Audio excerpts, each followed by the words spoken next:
this pursuit that I have of doing things differently, of making power, but making the thing drivable and having a wide power band led perfectly into twin charging, because the sort of power that I became addicted to was 800, 900, 1,000 horsepower, and then fairly north of that when you're on the drag strip. And the boost threshold was just, the response was hideous.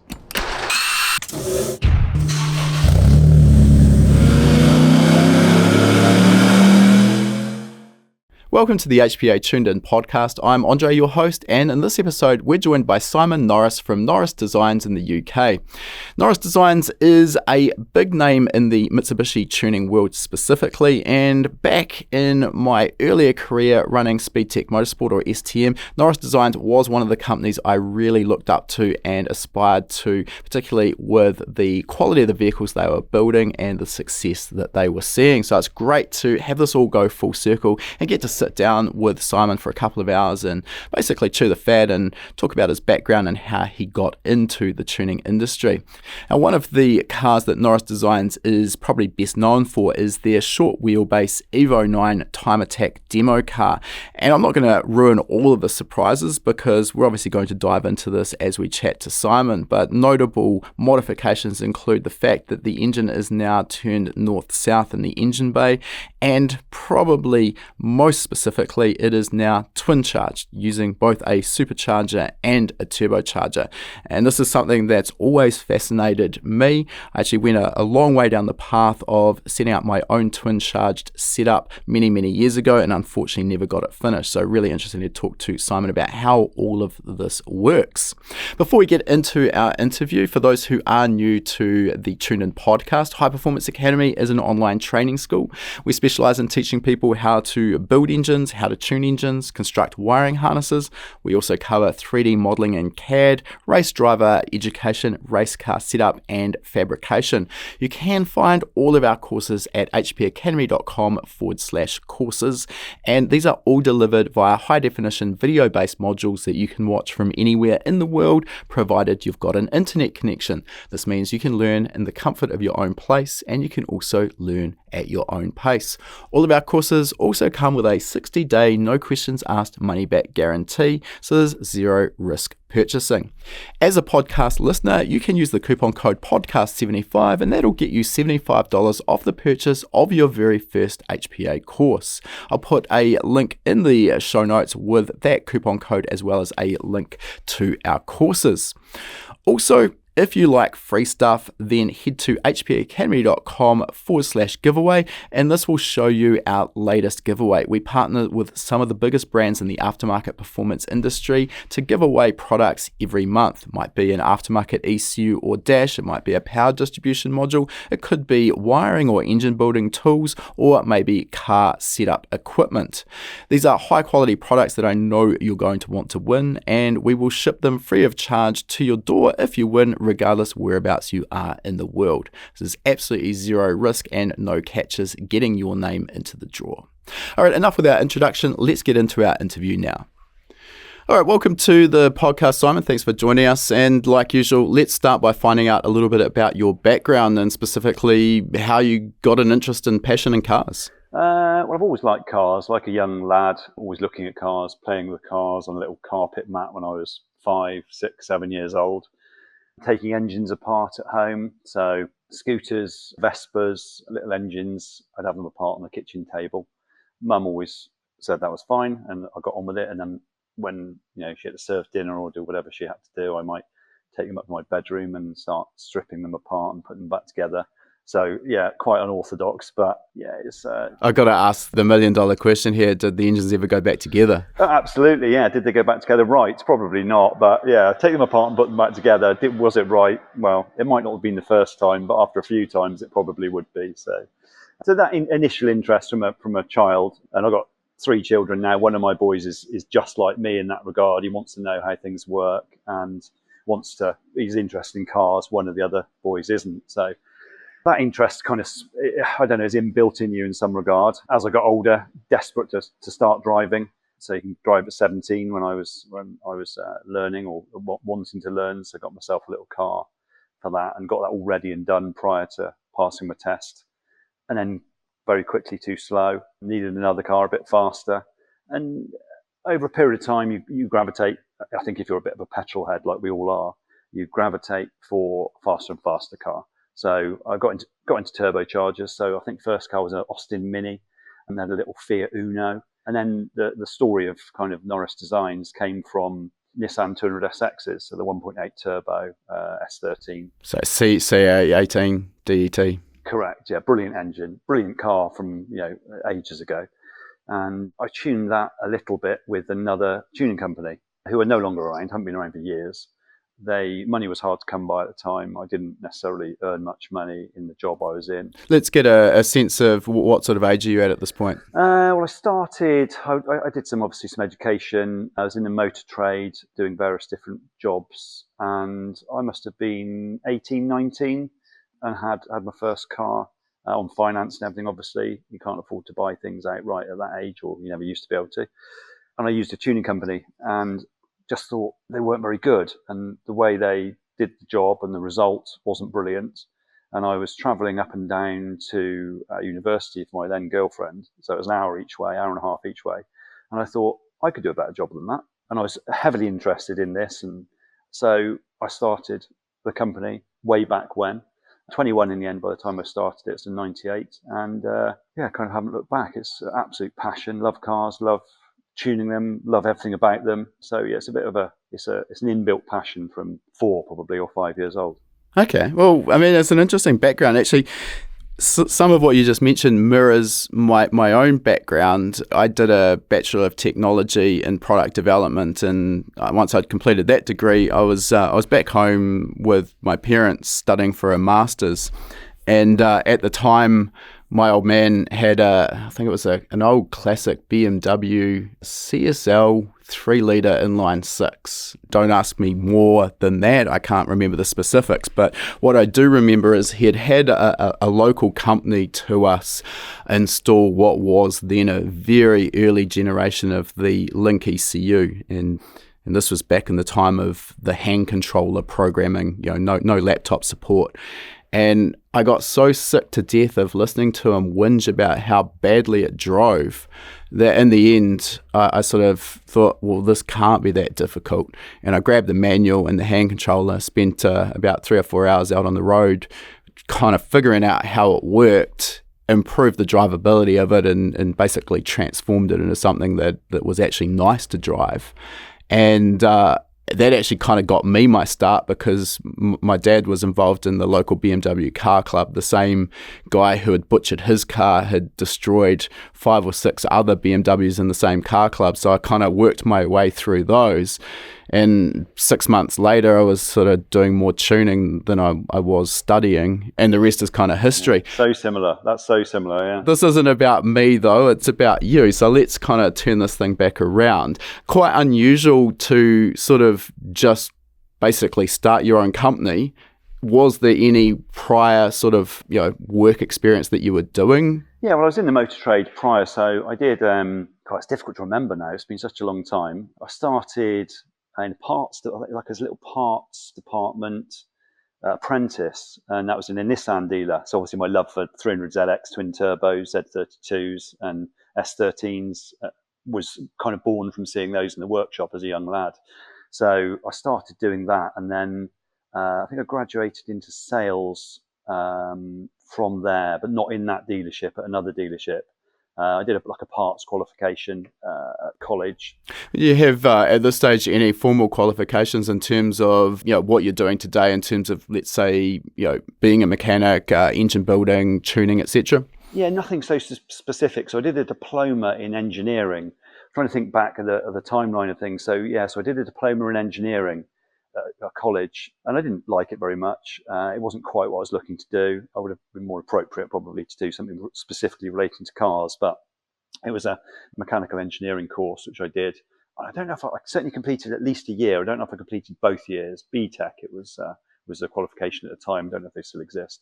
And from there, I went and got a job because I was desperate to earn money, desperate to be able to buy a car and get involved in cars. And from there, I then went into this apprenticeship, and then went into sales and along sort of the motor trade that way. And as I say, this kind of epiphany I had driving back and forth to university of the other tuning company, who also had a bad reputation, as you've described, and had also messed up some other people's cars. So hence why I say the parallel there is quite uncanny. I didn't just start it from nothing with suddenly I'm a tuner. It wasn't quite that. It didn't go that way. I basically marketed to what was the then Nissan Turbo Owners Club with a little pamphlet, A5 pamphlet. I think the internet was dial-up at the time. ISDN was breaking technology, where you could have a 128k connection on two simultaneous phone lines. Kids these days don't know how good they've got it. Literally, they don't. Yeah. So yeah, that's kind of the way that went. And it was sending out this A5 pamphlet to the Nissan Turbo Owners Club. As I recall, the guy's name was Keith, I think. I can't remember his surname, but Keith, who ran the club and allowed me to do that and send it out with parts only, no mechanical servicing, no tuning, anything like that at the time. So thank you to him, because if he hadn't given me that opportunity and had said no, I wouldn't be sat where I am now. Yeah, wow. Yeah, after a while, people want the parts fitted rather than just mail order. So I commissioned a garage that I used to work at as a salesman later on, but prior to Norris Designs, to fit some parts for me.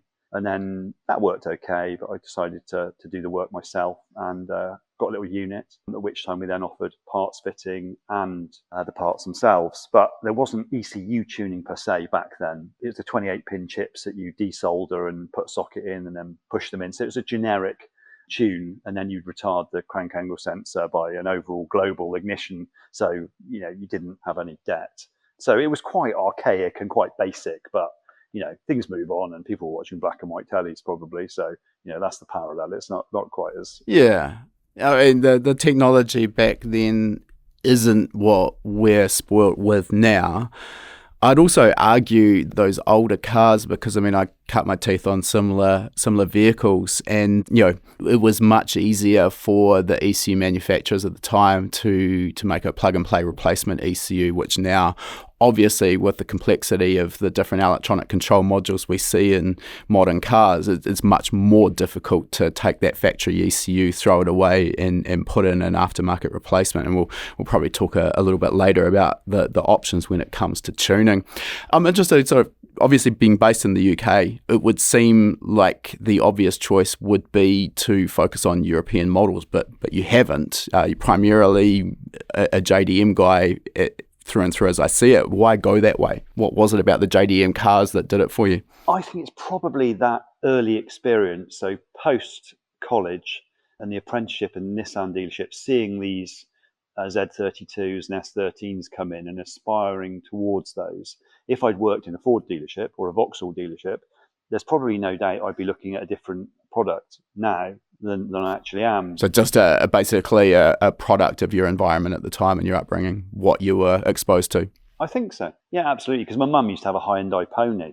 So, it's or Hyundai, however they like to be called these days. My mum didn't have any decent cars whatsoever. So it was purely from that Nissan parts job that I had that I think really got me into that. And I aspired to have one of those cars, got one. And then, the continuation from there was starting to tune for other people and providing those little pamphlets with parts for sale. So I think that's why I went in that area. I totally can appreciate the passion for the S13, S14, S15 as well. Great platform, completely tunable, relatively straightforward and easy to work on, and parts availability is just no issue.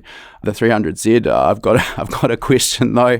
I mean, a great car until you have to actually physically work on one, and then just doing almost anything in that engine bay, I found a nightmare. How did you experience that? That's the incredible water sprinkler. So whenever you do anything on that car, you'll have 15 water leaks for no reason. So they are just a complete nightmare. As from a factory car, the design of where the water system goes in the little small bore pipes that go around and are feeding various different ancillaries they're hideous. But just to clarify, I never actually offered tuning on the Z32 for exactly this reason. So right from the beginning, we've looked at things that are of interest to me, and I don't actually tune. Well, I certainly in the beginning didn't tune to make money. It was never right, I want to make some money, I want to do this. It was purely from passion. And I'd had jobs that weren't so satisfying. So I thought, I just want to do something I enjoy and love. And if I don't make any money, I don't care. I just want to be happy. So on that basis, Z32s. I think a few times when I was at Nissan, they had engine replacements. Oof. Yeah, and they were putting them in, and then they would have problems immediately. And I think 6,000 or 7,000 the price was back then, which is a long, long time ago. So I immediately knew they weren't a nice car to work on, and I never offered any tuning for them. It was purely the 200SX to start with, which was a nice engine bay, big engine bay, small engine, nice to work on, great. 300ZX, great to look at, something to aspire towards. But as soon as you say having to work on it, it's just a complete nightmare. So.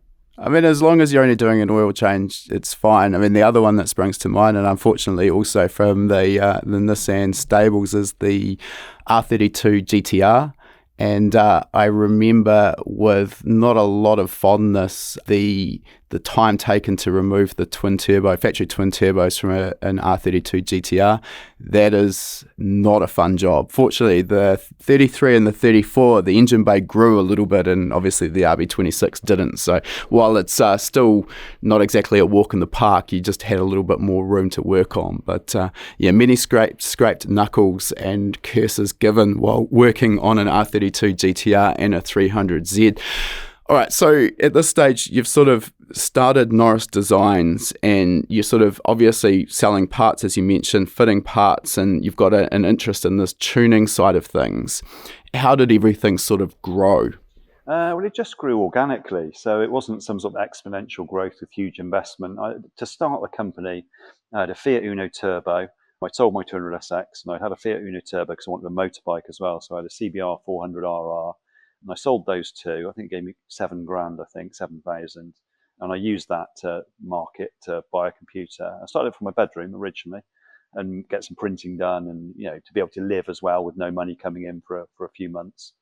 So I started like that. And then, as I say, did the parts. And then people say, can you fit these parts for me? So generic K&N air filters, exhaust systems from a supplier. So no products that were branded Norris Designs at this stage. So purely box shifting effectively, but people then want to have things done by you as well as you supplying them. And out of that kind of, we developed the ND conversions. So back in the day, ND, there were 170 horsepower, as I recall, standard. So an ND 200, an ND 235, an ND 270, ND 300.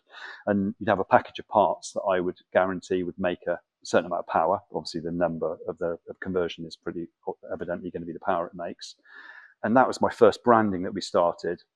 And they started to go well. And a lot of cars were stock. So whereas now everything's got some sort of tuning, and doing a conversion is difficult. You have to do specific tailored conversions for people based on their level of tune currently. So I did that. That took off, and people wanted things fitting. So as I say, we went with the other garage. And then I started the company myself, which was effectively, it wasn't a double garage because it was a commercial unit, but it was the size of a deep double garage. One side was an office with little part storage, and the other side was a two-poster ramp.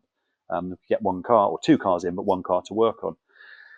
So I did that and carried on picking the phone up and giving people the best service I could, and trying to have developed parts and things that work. And my philosophy has always been truth. So I could say the ND235 conversion was making 250, like most people did at the time. Lots of, to be kind of careful politically, lots of over-exaggeration. I mean, I think that's still exactly what exists in the market today. I mean, big numbers sell packages, tuning services, cars, etc. So, yeah, nothing's really changed. No, I mean, it's a little bit, I think, it was really bad back then, I felt. So, and I refused to do that. If you make the ND235 will make in the region of 230 to 235, fine. And if it didn't, then fine. It would be 1 or 2 horsepower. It's not 180, and it should be 235. So I was born out of truth, quality of service, good products, but you had to pay a price for it. So I wouldn't undervalue the work. I wouldn't sell things for nothing. We still weren't expensive, but we were a quality product, quality service. So. And I think that obviously impressed people, and what people wanted. And the JDM tuning market was not non-existent, but nearly. So we got on the crest of the wave, and the phone rang more often, and I couldn't do all the work. So I had to take another member of staff on to do the mechanical work.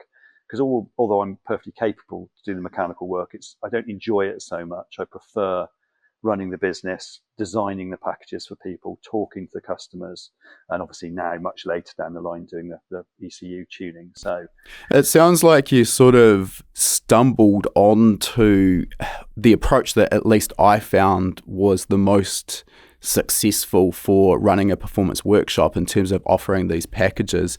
I kind of started with basically, I'd do anything and everything that came through the door. Basically, if someone wanted a blow-off valve fitted, we'd do that, no problem. Someone wanted an engine built, yep, absolutely. And trying to do those one-off jobs where every day is different, you can make money, obviously, but it's difficult. You don't tend to achieve those economies of scale, and it's also very difficult to stand apart from competitors. I mean, anyone can fit a turbo smart fuel pressure regulator. It's the same damn part. You can't fit it better than the next guy, well, within reason.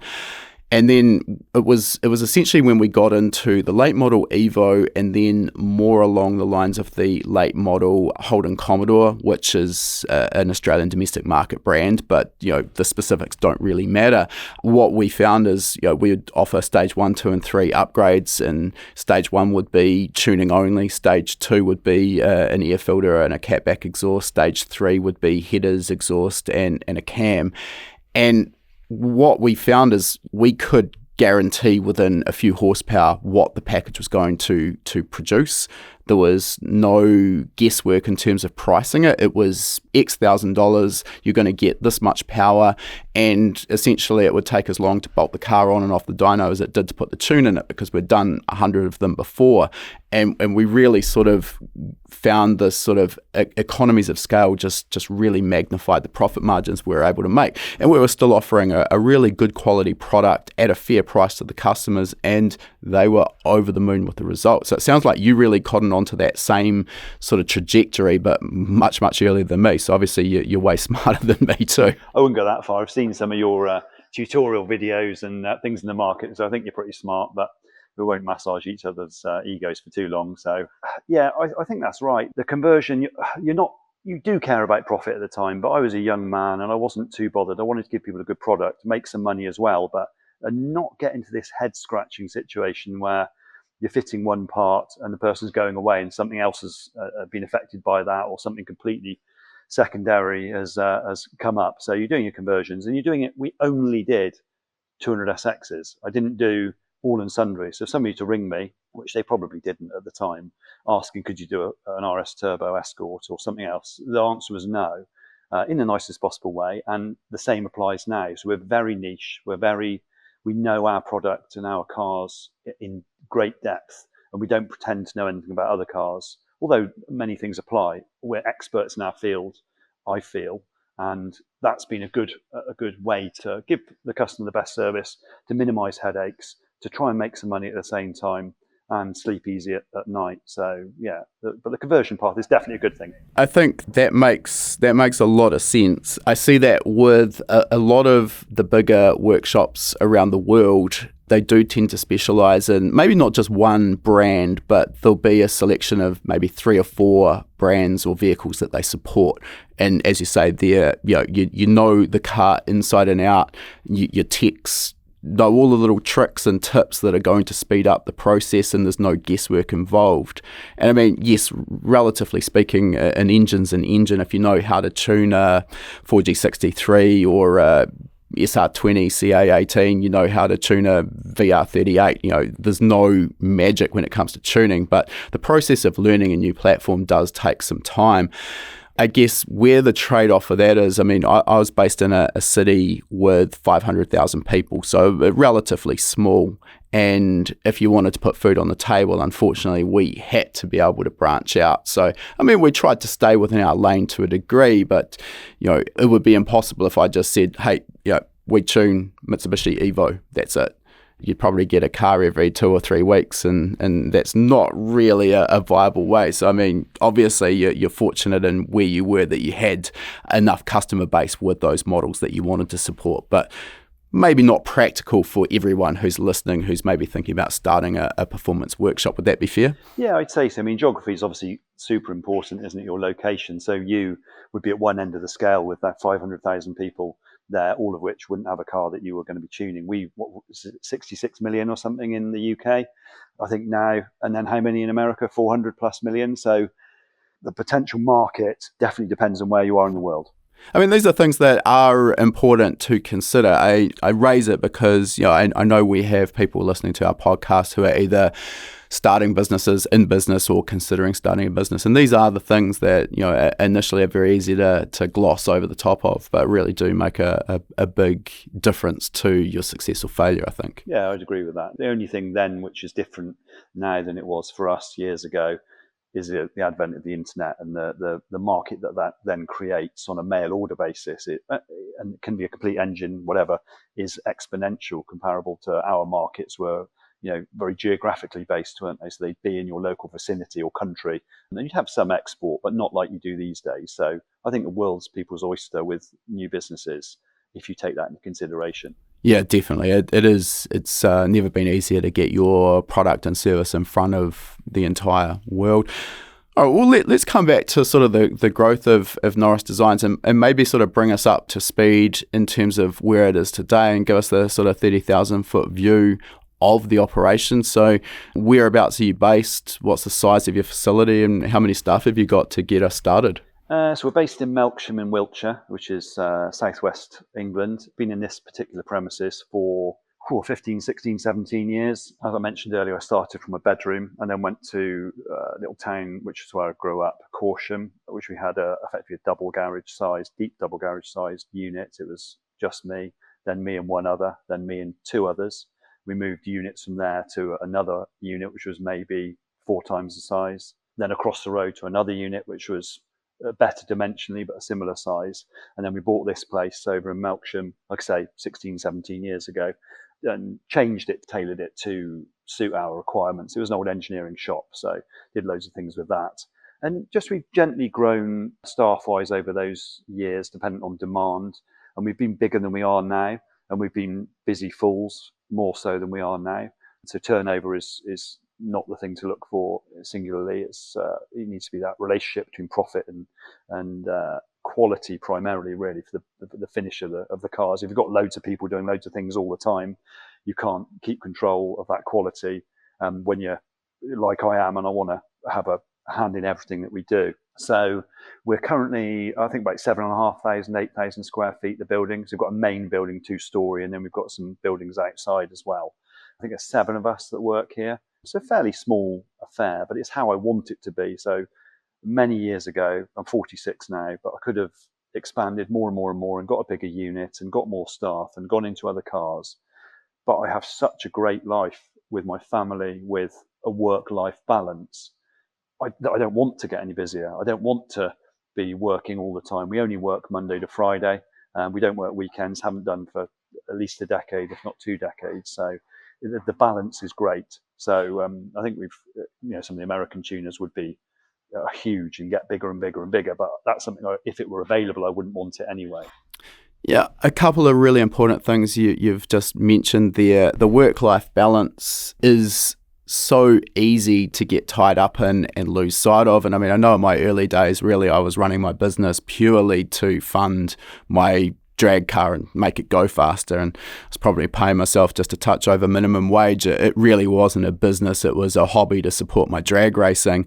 And in later times, when my now business partner Ben came in and became operations manager, we started taking things seriously, and it's very easy to get lost in revenue and forget about the profit, and the two they're not the same thing. And it's, again, as you say, they're easy to sort of bring on more staff and make more money at the top line, but often that doesn't actually end up resulting in higher profits. Also, as you mentioned, very easy to start losing track of the quality, and it doesn't take too much in order to sort of find that your good name starts going bad as well. So yeah, I found exactly the same. We grew to, I think at the peak we had maybe 7 or 8 staff, and I was less happy, more stressed, and making less money, and we actually pulled back. And I think at the time I sold that business, I think we had 5 staff, and I kind of found that for me was quite manageable. So bigger is not always better, and I mean, it comes down to your own individual choices, preferences, what you like doing. So there's no right answer for everyone, is there? No, definitely. But some people are extremely dynamic and want to see growth. And, the world is all about company growth if you're looking at the stock market and these huge multinationals. But if you're doing things out of passion, which we both clearly have done and do, it's a different objective, I think. So, yeah, definitely that situation. The trap you can get into is I need to grow, I need to get more staff, I need to turn over more money, I need to make more money. But if that quality does slip, which it inevitably can do, you've got too many staff and you've got less work because you're not getting the word of mouth that you used to get when you were doing a really great job and you had slightly less people. So the most important thing is to provide people with that service and quality. And if you can make some money doing it as well, great. But even if you didn't, I think you and I are probably very similar, you still enjoy going to work. So yes, you need to make money to pay the bills, but even if you don't for a month or a week or whatever, you've still got a bit of a smile on your face because you're doing what you love, which is not to be overlooked. No, absolutely. I think we're in a very fortunate position doing something that we're passionate about. And the old story, if you do something for your work that you love, you'll never work a day in your life. I mean, I don't know if I'd quite say it's like that. It's probably slightly glorified, but I mean, the premise is essentially correct. So, you're going to spend the majority of your life working, you may as well be doing something that you are passionate about. All right, so what would you consider at this point your own skill sets are? What are you actually doing day to day in Norris Designs? Well, I always talk to customers, so I take the phone calls, not the initial phone call, but I'll take the inquiries, I'll take the email inquiries, I'll look where we're going in terms of a vehicle that we might look at for the future. I'll look at turbochargers that come on the market, new products come on the market, see if it should be added to our product line, and if they should, why. Running the business, ordering the parts and bits and bobs that we need. We keep lots of stock, so I like to draw upon stock rather than have to order things specifically in. And with niche market, you can do that so much more easily because you're working on the fewer number of cars. I do all the mapping of all the ECUs and the cars that come in and go through here. Fault diagnosis, I often take the lead on those sorts of things. Although my staff are excellent, we really pool our knowledge and talk about things to try and get a handle on it, and everyone's voice is heard. So it's more of running the business these days and being the sort of the controlling force behind the business. And I don't really do any of the mechanical work.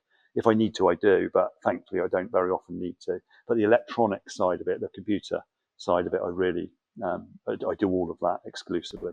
Yeah.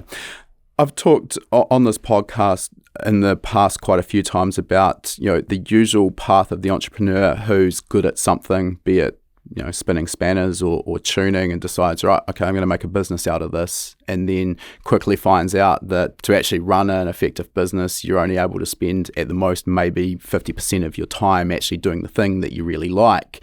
And then there's all of the other ancillary tasks that go to running a business, quoting work, answering emails, talking to customers, ordering parts, accounting. Is that something, because obviously you're still doing a portion of that, is that something that you struggled with initially? Did you end up becoming equally passionate about that, or how did you deal with it? Well, I mean, I'm kind of I'm skirting over issues along the way where I sit here very happy with everything, the way things have gone and the position I find myself in. But there were lots of bad days. There still are bad days now where things go wrong and you have to address them. So anyone starting a business now, it's not all roses. You need to work through those problems, and you'll be stressed beyond belief. And I remember driving years and years ago, we did a T3 turbo conversion on an S13 200SX, and it was a new product. And we've always looked at this Norris Designs branded product and looked to do something different in the market and something new, not just box shift and as you say, to differentiate yourself from the other people on the market. So, and I had done this T3 conversion and sent it, I think 300 miles away. And I was working myself at the time, if I recall, and the bolts that were in had come loose on this drive home. So I had to drive 300 miles. I think I borrowed my sister's Calibra Turbo at the time. I don't know why my car wasn't going, but all the way up there, and I had to fix it on my back and drive all the way back again. So it's not all gravy along the way of doing this stuff. So now I'm in a very fortunate position to be able to take some time off, to still pick and choose the jobs we do and do things that I love, and have some amazing staff who've been with me for 20 plus years, most of them. So we've got a really tight, committed, happy team. But the balance is there. Yeah, I get stressed, and yeah, I've got too much work to do. But I always think if you get the right customers who want to use you, then they will wait till tomorrow for an email, and you don't have to work till midnight at my point in life. As long as you're giving them the service and communicating with people and explaining to people how you are, then I don't think there's many people on this planet who would begrudge you that. So the balance is good, but I never really enjoyed the mechanical side of things exclusively. I like business. I like talking to people. I like the innovation, the developing things, and learning new things about new ways to do things. That's my real interest. And we still do that and push that envelope now. It also seems that with your branded products and packages, that's a really good way of separating yourself from everyone else, because these days in particular, I mean, it's not new, but everyone seems to be selling the same aftermarket parts. I mean, I use Turbo Smart's fuel pressure regulator as an example, but HKS, Gritty, whatever it might be, you can buy these parts, and it seems like everyone's sort of running a part-time aftermarket parts shop out of their bedroom in their mum and dad's house and putting next to no margin on it. It's made it very difficult for the performance workshops doing this all day, every day for a living to actually put decent margin on the product. So is that the secret to success, is packages where I take it you're probably not having someone off the street walk in with their own parts and say, hey, can you fit all these parts that I've bought, and that's it? We're pretty good at that, to be fair. We will fit people's parts if they want them, but it needs to be things that we believe in. So if somebody brings me something that's an absolute pile of junk, then obviously we'll advise them and say, I wouldn't use that if I were you, and we wouldn't fit it. But if they've got themselves a set of Manley conrods that we use anyway, I don't say I'm not going to fit them, you've got to buy them from me, because I think that would be unreasonable if I were the customer. But you're right, it's value added. So there's no point trying to compete with people who are working out of their bedroom for 5p. But I started from my bedroom, and I did exactly that. And I didn't do it for no money, because I was still trying to add value then and expertise then, and I still do it now. So I think you've kind of got to be respectful of those people, but you have to, a brand name, a person, a place that customers want to go to is the reason they come to you. They don't come to you because you can sell them a Turbo Smart fuel regulator for the same price as somebody else. So I think, and that's the big kind of differentiation about the cheap is better. So, but we do our own parts, we do packages, but packages not so much now. It's more tailored packages, as I said right at the top, that you can't know what everyone's got on their car already. So you have to tailor everything specifically for every person and ask them questions and give them that proper service. Yeah. Okay, let's talk about the services that you offer. I mean, obviously we've touched on some of them here, but this is essentially a full service performance workshop, anything and everything, fabrication, engine building, tuning, parts fitting. Yeah, I mean, there's certain things that we offer that we don't do in-house. So we don't do transmissions in-house. We use a couple of guys, Transmission Dynamics here, and a couple of other people, or we send stuff back to manufacturer. But yeah, we've got engine building guy who's with me for 25 years, however long time. We've got a very, very good fabricator as well who does all the fabrication in-house. We've got a engine dyno and a Roland Road, fully equipped workshop, lots of stock and everything as well. So, but again, still very small number of vehicles. So we only work on 4 or 5 vehicles, and we've been so busy with those. We still, although albeit this might come to an end sooner or later, we haven't had to diversify into other vehicles. So, but yeah, full workshop, full tuning facilities. Let's talk about those vehicles that you are supporting. Obviously, Mitsubishi Evo is one of them, but what else are you sort of focusing on? We'll still do Nissans. So we still do Nissans from S13s, S14s, not Z32s, as we clarified. R32s, 33s, 34s. I never really got into the 35. I've had a Nismo 35 myself, which is a great car. But this is, again, quite counterintuitive for business. But I only tune cars that I like. And when the 35 came out, I never really liked the look of it. And yeah, it was immensely fast and it was groundbreaking, but I never liked it. So I didn't get involved in it. I want to come to work and work on cars I really personally like. So we never really got into those, although we've done a few since.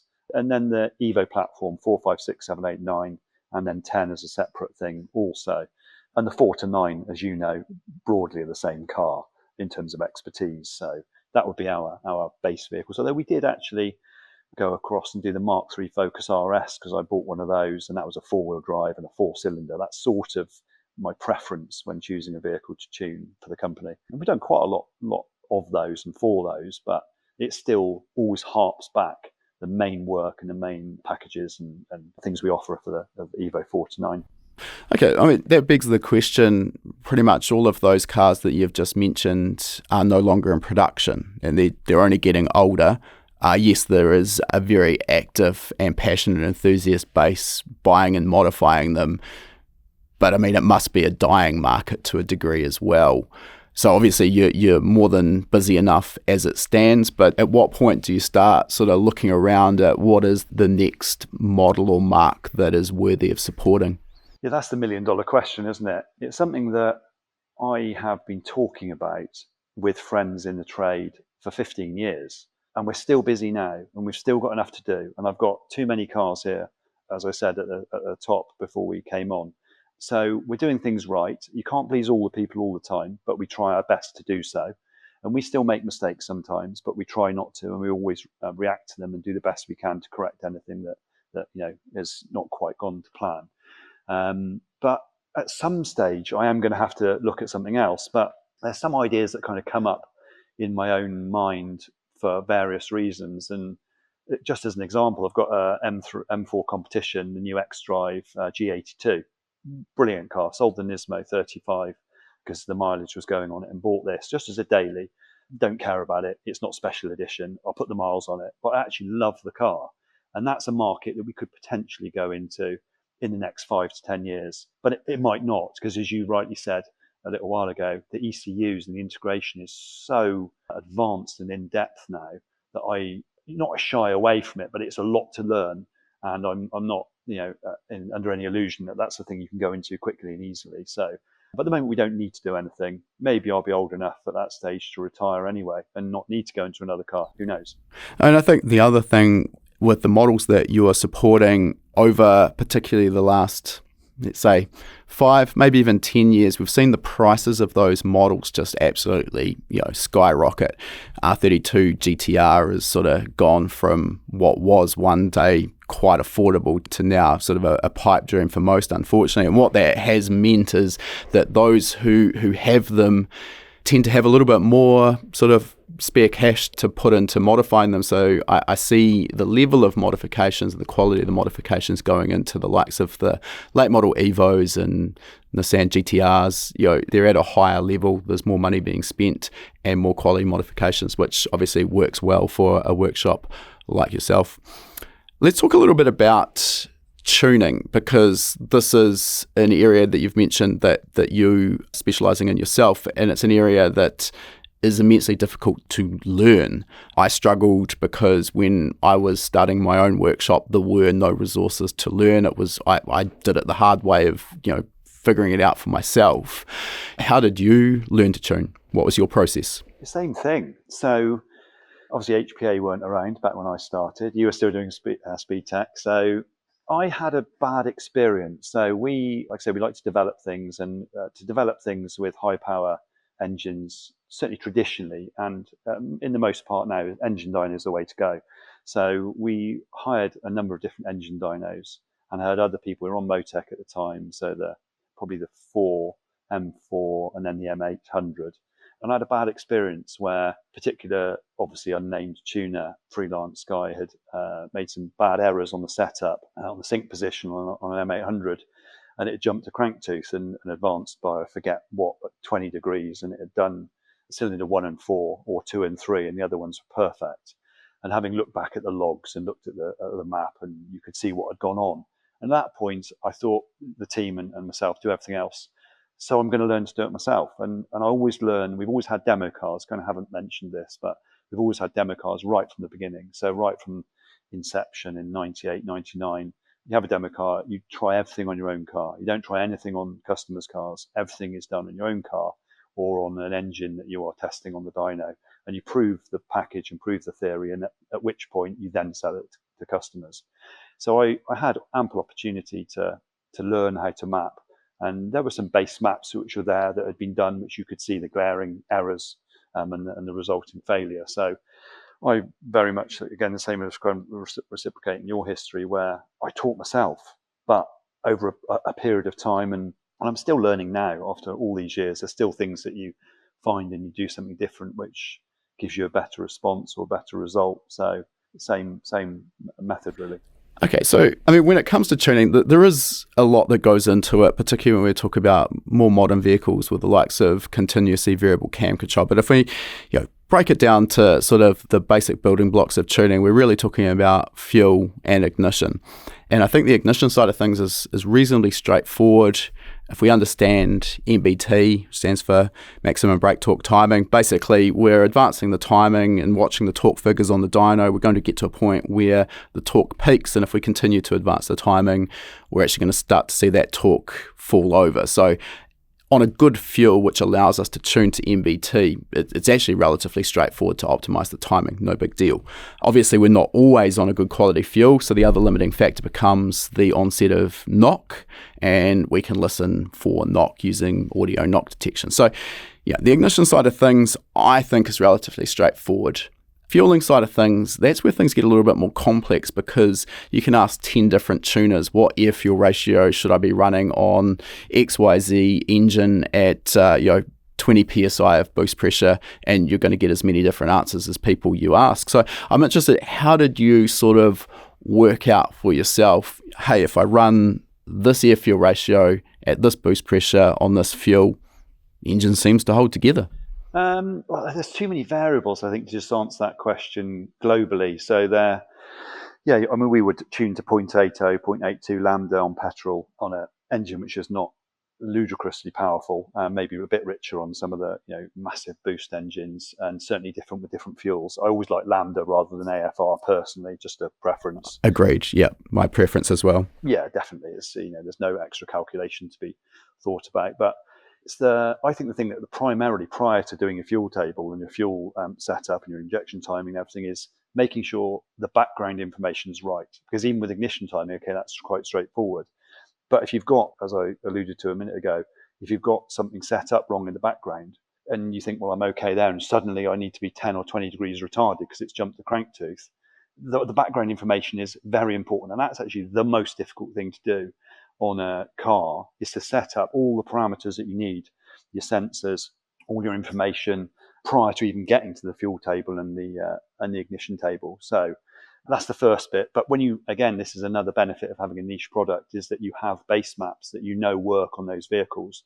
You can start with that and you get rid of those hours and hours and hours of getting nowhere because you're having to just set up all the base stuff.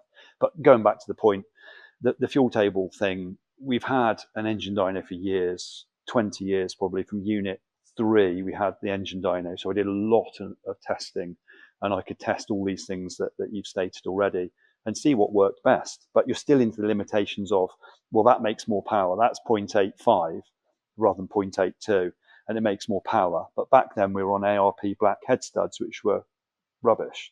So you could then get into a head gasket situation and think, oh, well, maybe I had a bit too much advance. You didn't, but the product existed to keep the head on. It didn't exist. So it's difficult to know, unless you've got a package that is unbelievably reliable for the power you're aiming for, to draw steadfast conclusions, which is why now I say we still learn, because products are still being developed and products are still getting better. So, but yeah, that wide open throttle, full boost, flat 0.80, 0.82, with 600, 700, 800 horsepower, I feel is fine and works well. So yeah, and that mirrors my own sort of experience. I think there's a couple of points there you've made that are worth diving into. I absolutely agree. Sort of stating here in a podcast, run your engine at XYZ lambda and you're good to go. There is just so much more that goes into it. And for just one example, what we could get away with for a single 8-second pull on a dyno versus a road car that might be run through the gears that might take 10 or 15 seconds versus a circuit race, or even the worst case, endurance or land speed record racing. The load on the engine and the time that the engine is being run under high load, that's a really big consideration that will affect the air fuel ratio that we target. Talking also about air fuel ratio versus lambda, I use the term air fuel ratio because our biggest market is the US, and for some reason air fuel ratio has become the norm over there. But all of our tuning, or my own tuning, and we teach in our courses, I do use Lambda. And the one reason I just wanted to mention here with Lambda is, first of all, as we move across different fuels, it doesn't matter whether we're E85, methanol, pump gas, diesel even. The stoic air fuel ratio of the fuels changes, but Lambda 1.0 is always stoic. So we've always got a relative reference irrespective of the fuel. That's really nice. The other thing is, when I'm tuning and we want to make a correction, if we are targeting Lambda 1.0 under cruise conditions maybe, but on the dyno we're reading 0.95 Lambda, straight away I know that we are 0.05 too rich, which is 5% too rich. I can remove 5% fuel. Just multiply that particular cell by 0.95, taking 5% out of it, and within reason I should be straight on to my target. So it's a very, very quick way of making corrections. Now, of course, we can do exactly the same with air fuel ratio numbers, but I mean, I'm not smart enough to be able to do that math quickly in my head, and I'm certainly not going to pull out my calculator every time. So that's one of the reasons I really prefer to work in Lambda units. Now, in terms of the other element there is as to what air fuel ratio we can run. The fuel that we're using also plays a big part on that as well. Specifically, I think a lot of people believe that a lean air fuel ratio causes engine failure, and yes, absolutely it can, but more often than not, at least in my experience, the failures that I see are not necessarily from the lean air fuel ratio. It's more to do with the lean air fuel ratio causing higher combustion temperatures, which then drives the engine into detonation, and then the result is actually a detonation failure. Does that sort of mirror your experience as well? Yeah, definitely. Or some contaminant that's got in there, or a head gasket's failed and it's got some coolant coming into the cylinder. It's normally a combination of things, isn't it, to have just it running a bit lean. And if it runs a little bit lean, so you're wanting 0.82 and you're at 0.88 and it goes wrong, you're too close on the ignition timing anyway. So you should be having a solid margin of safety with your tuning, which I do religiously. So yeah, I would concur with that. In terms of that margin of safety, that's another really good point to dive into, which I don't think we've actually talked about too much before on the podcast. I think it's really tempting, particularly when you're just getting started, to go for the Hail Mary dyno pull and get the biggest number possible. And, like everyone wants bragging rights. The reality is what you can get away with for that 8 to 10 second pull on the dyno versus, heavily loaded in fifth gear at 140 mile an hour on obviously the closed road. Very different things, and you can really quickly come unstuck. I think another advantage we've got now is the quality of the ECUs we've got access to in terms of closed loop fuel control, and specifically around knock control has allowed us though to run closer to the edge but still have safety. Are these sort of options in the ECUs that you're relying on heavily? Yeah, definitely. I mean, I'll do my tuning. I'll get the limit as such, so I know where it is. Because if you don't know where it is, you don't know how far away you are. And then I generally pull a global 2 degrees out of the ignition map everywhere on boost. Don't need to do it obviously in vacuum.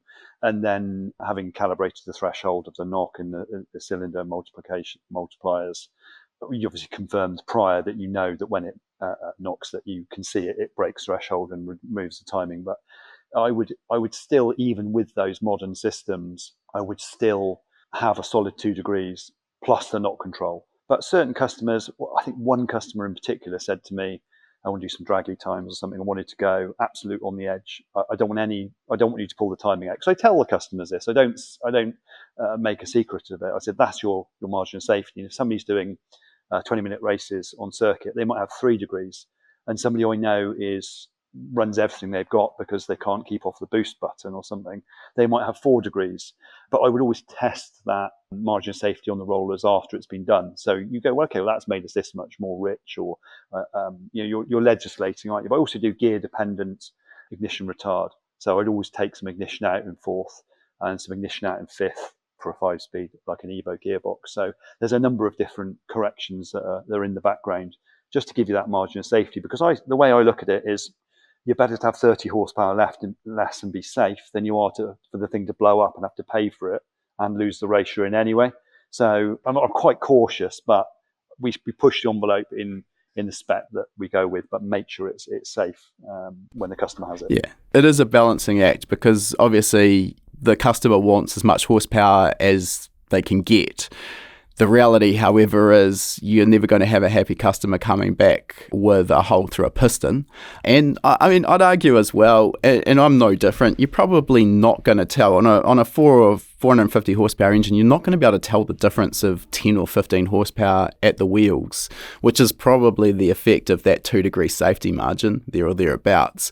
And everyone's going to be happy and the engine's going to last a long time. And more importantly, as a business owner, that's going to protect your reputation. But I absolutely agree. It's all about the communication with the customer. You're not trying to do this as an underhanded way.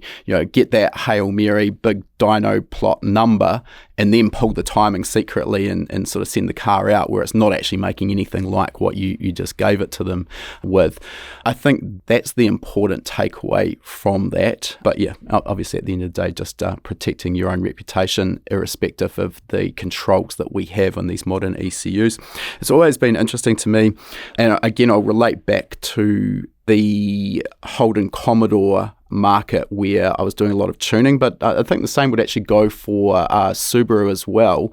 And the number of times I'd get a completely 100% stock standard car in for some modifications, and we run the thing up on the dyno and you'd log it, and the factory knock control is like working overtime and everything's completely standard, and you're sort of thinking to yourself, how on earth are these manufacturers letting these cars out in the wild where they're already over advanced for the fuel they're running on, versus the way I would tune a car, we're not getting any knock at all.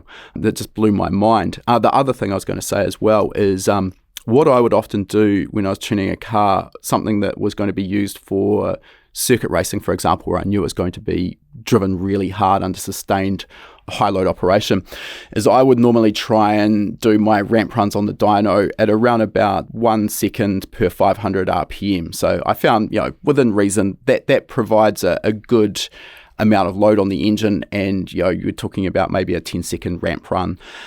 However, once I'd got that all dialed in, I would then do maybe a 20-second ramp run. So it's loaded just that much harder, and you quite often see under those sustained, longer runs, a little bit of knock creep in, and that would just give you a sense of basically if you could get your timing to a point where it was consistent and safe and no knock was occurring under those really harsh conditions, you'd be pretty confident that out in the wild it was going to be a pretty safe thing. That's just how I approached it anyway.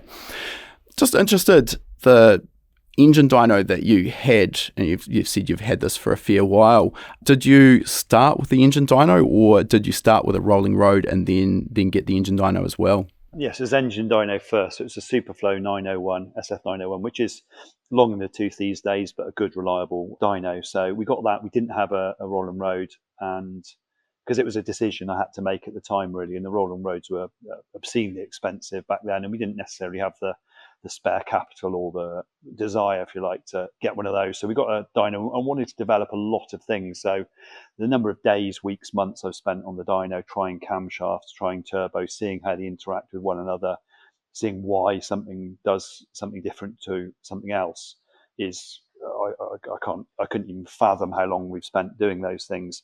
And to do it on an engine dyno, you're removing variables. So the more variables you can remove, the more accurate the results are, and the more conclusion you can draw, or more accurate conclusion. The funny thing, as we say here, is when you've got an engine on there and it doesn't make the power, always trust the dyno, because it's so easy for people to say, oh, is the load cell wrong? Oh, do you need to calibrate it? Oh, there's something wrong with the dyno. No, it's always the engine. It's always the wrong turbocharger choice. It's always something else. Always trust the dyno, is our little phrase we have.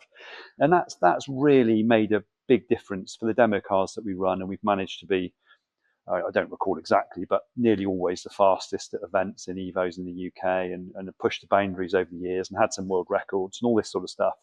And not exclusively, but in a massive part is due to that development you can do on the engine dyno. And the rolling road now is which got a Dynadynamics 4-wheel drive, which is fantastic for making money. and it's fantastic to validate something you've already developed. And it's a brilliant tool, and we use that 95% of the time now. But we still use the dyno. We still have the engine dyno. So, but yeah, that was the way round, because it's the way I wanted to develop our packages, with the minimum variables and the maximum results. Yeah, I mean, that makes a lot of sense. These days, I think it's probably fair to say that rolling roads, or let's just call them chassis dynos, because hub dynos are becoming increasingly popular. Those have really become the norm, and they're very quick and easy to use. Obviously, the benefit there is you're testing the engine and the vehicle. From an engine development standpoint, though, nothing beats having that engine out of the engine bay completely exposed, because then if you want to change, as you mentioned, turbochargers, headers, cams, the access to the engine is very, very easy. The downside, I guess, with that engine dyno is the time spent to get the engine initially set up and bolted to the dyno. It's not a small task, is it? No, that's right. That's a bit of a boring one, getting the engines on and getting them ready. But if you're going to do 4 or 5 days of testing, then half a day to a day of getting it on the actual bed is kind of irrelevant. So it's definitely for us was the right way to go. For most people these days, say starting up, trying to do what we're doing or what other people are doing, it's not the way to go, because you don't really make any money from that. But to develop product and to have true back-to-backs that you can rely on and you can expand your knowledge, I think you couldn't get anything better, really. In terms of your use of the engine dyno, am I right in assuming here, because you obviously support a relatively narrow range of engines, you've got adapters for those engines to make it quicker and easier to get them on the dyno? And how do you deal with the electronic side of things? Have you just got an engine dyno harness that you use, or are you actually taking the ECU and harness out of the vehicle to run on the dyno? Yeah, it's all. So we've just tried to make our job as easy as possible. So we'd have, we do, people can hire the dyno for a day or 2 days or 3 days or whatever they want for any specific engine, and then we'll give them a setup charge. So if they need brackets and flywheel adapters, we'll do that for them. But you're right to say that anything that we work on and or have developed over the years, it's all just sat on 2 massive shelves. So the intercooler pipes are made. We've got a generic intercooler we use. The harnesses are car harnesses that have come out of cars that have been scrapped years ago, adapted to the engine dyno with the ECUs that we use. We've got adapter boxes for old gold boxes, Motec, M1 series now, Link ECUs, all those things. So you just go to the shelf and pick off the part you need. If you're doing it to actually set up for every engine each time, it would be basically impossible, I think, commercially at least. Yeah, the charge to the customer is going to be just absolutely out the gate ridiculous, right? Definitely. Or you charge them not much and lose money yourself, whichever you prefer. Yeah. In terms of sort of accuracy and repeatability, what if you were to do 10 runs back to back with no physical changes to the tune or the engine on the engine dyno, what sort of variance would you expect to see? As long as you start the runs the same. So let's say you've got charge temperature and you start the run at 35 degrees Celsius, you're going to get a different result than you are at 20 degrees Celsius. So as long as the start parameters are the same, the ramp rate's the same, and all those things, and the fuel quality and all these other variables that are still evident on an engine dyno, as long as they're right. We've run some little K20s, which are regulation engines. You can't do anything to them, and they're within 1 horsepower, 1.2 horsepower. So really, really close. Whereas if you ran that in the car on a chassis dyno, the figures are firstly completely wrong as far as I see on certain engines and certain installations. But the repeatability, I don't think is there, certainly for development. But if you do a K20 little Civic and it makes 200 horsepower, and it makes 200 horsepower each time, that's fine, but it isn't necessarily making 200 horsepower on a chassis dyno. Whereas with an engine dyno, it's making 200 horsepower, or if it's making 180, that's what it's making. So it's a heartbreaker as well, isn't it, for people? Because, as you rightly say, the market wants figures, and the higher the figure, the better. But if it's not reality, you've got to tell the customer that's not reality. I always found it very frustrating when customers would get into internet battles of comparing dyno figures from different dynos. And here I'm specifically talking about chassis dynos. I mean, you run the same car on a Dynapack, a mainline, a Dyno Dynamics, Dynacom, you name the brand, Mustang, whatever, you're going to get a difference in result from all of those dynos. To me, it always comes back to, what does that result in at the flywheel? Well, I don't know. I can't tell you. Put your engine on an engine dyno if you want a flywheel figure. That's really going to be the way to find that out. And the usual sort of 15% drivetrain loss, well, I mean, sure, but is that linear? Is it 15% at 100 horsepower and still 15% at 1,000 or 2,000 horsepower? Because 15% at 2,000 horsepower is a bloody big heater. But, these are the things I can't tell you the answer there because I haven't done the testing. But the point I'm trying to make is obviously it's not very easy to just draw a straight line and say, this is what it's going to be at the flywheel. That's sort of problematic. And when I'm dealing with a chassis dyno, irrespective of the brand, I mean, I don't really care if it's measuring horsepower, kilowatts, or for all I care, it could be fluffy unicorns. What I want to know is, first of all, when I run the car 3 times in a row and I make no changes, I want to get the same number of fluffy unicorns, because then I know that my dyno is repeatable. And then I want to know that if I add 2 degrees timing and I make another fluffy unicorn, well, great, I'm going in the right direction. So tongue-in-cheek, essentially, but for me, the actual numbers that the dyno gives me are not that important. I just want to know that it's repeatable and that it's going to be sensitive enough to the changes that I'm making to show me that I'm going in the right direction. I just wanted to take a moment out of our interview with Simon and talk about a package of courses that I think are going to be really applicable to you if you are enjoying this particular podcast episode, and that is our HPA Engine Tuning Starter Package. This package includes everything you need to know in order to get you from zero previous knowledge up to a point where you're going to be comfortable and confident getting started with your very first tuning job. This package starts with our EFI Tuning Fundamentals course, which, as its name implies, covers the fundamentals of EFI tuning. You'll learn how the internal combustion 4-stroke engine operates, you'll learn how an aftermarket or factory ECU works, and you'll learn, most importantly, what we're actually trying to achieve when we're optimizing ignition timing and fueling. From here, we move into our practical courses, where you'll have the option of our practical standalone course, perfect for those of you who want to learn how to tune aftermarket standalone ECUs, or our practical reflash tuning course, perfect for those of you who want to learn how to reflash the factory-equipped ECU that came in your car. Both of these courses cover the fundamentals of the tuning process and then break the process down into a simple step-by-step process. By doing this, each of the individual steps of that process are relatively quick and easy to complete, and in no time you've got to the end, you've got a completely tuned engine that's going to be delivering great power, great torque, and most importantly, great reliability. By breaking this down into a step-by-step process, it also ensures that you're not going to forget or overlook any particular steps that could waste time, waste money, or even potentially damage your engine. Both of our practical courses also include a library of worked examples, and this is an informal walkthrough of that step-by-step process. We vary the type of car and engine we're tuning, as well as the software we're using to tune it, in order to give you experience on a wide range of different engines and platforms. And on that note, these courses are applicable regardless what type of engine you're tuning and what type of software you're using. We're also including our Understanding Air Fuel Ratio course, and this is one of the most misunderstood topics in the world of EFI tuning. This course will teach you how the air fuel ratio we choose affects the way the engine operates. You'll learn about the properties of different fuels. You'll learn some safe starting air fuel ratios for a range of different engine types, and then, most importantly, you'll learn how to test and find the optimal air fuel ratio for your particular engine and application. As part of this package, we're also including 24 months of access to our Gold membership. This includes our weekly live webinars. You'll also have access to our webinar archive, where we've got over 350 hours of existing content.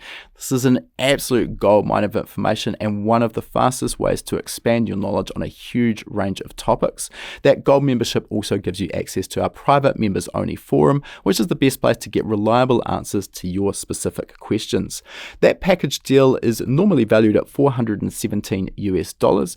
And by using the coupon code ND100, that will get you $100 off. So just $317 US dollars.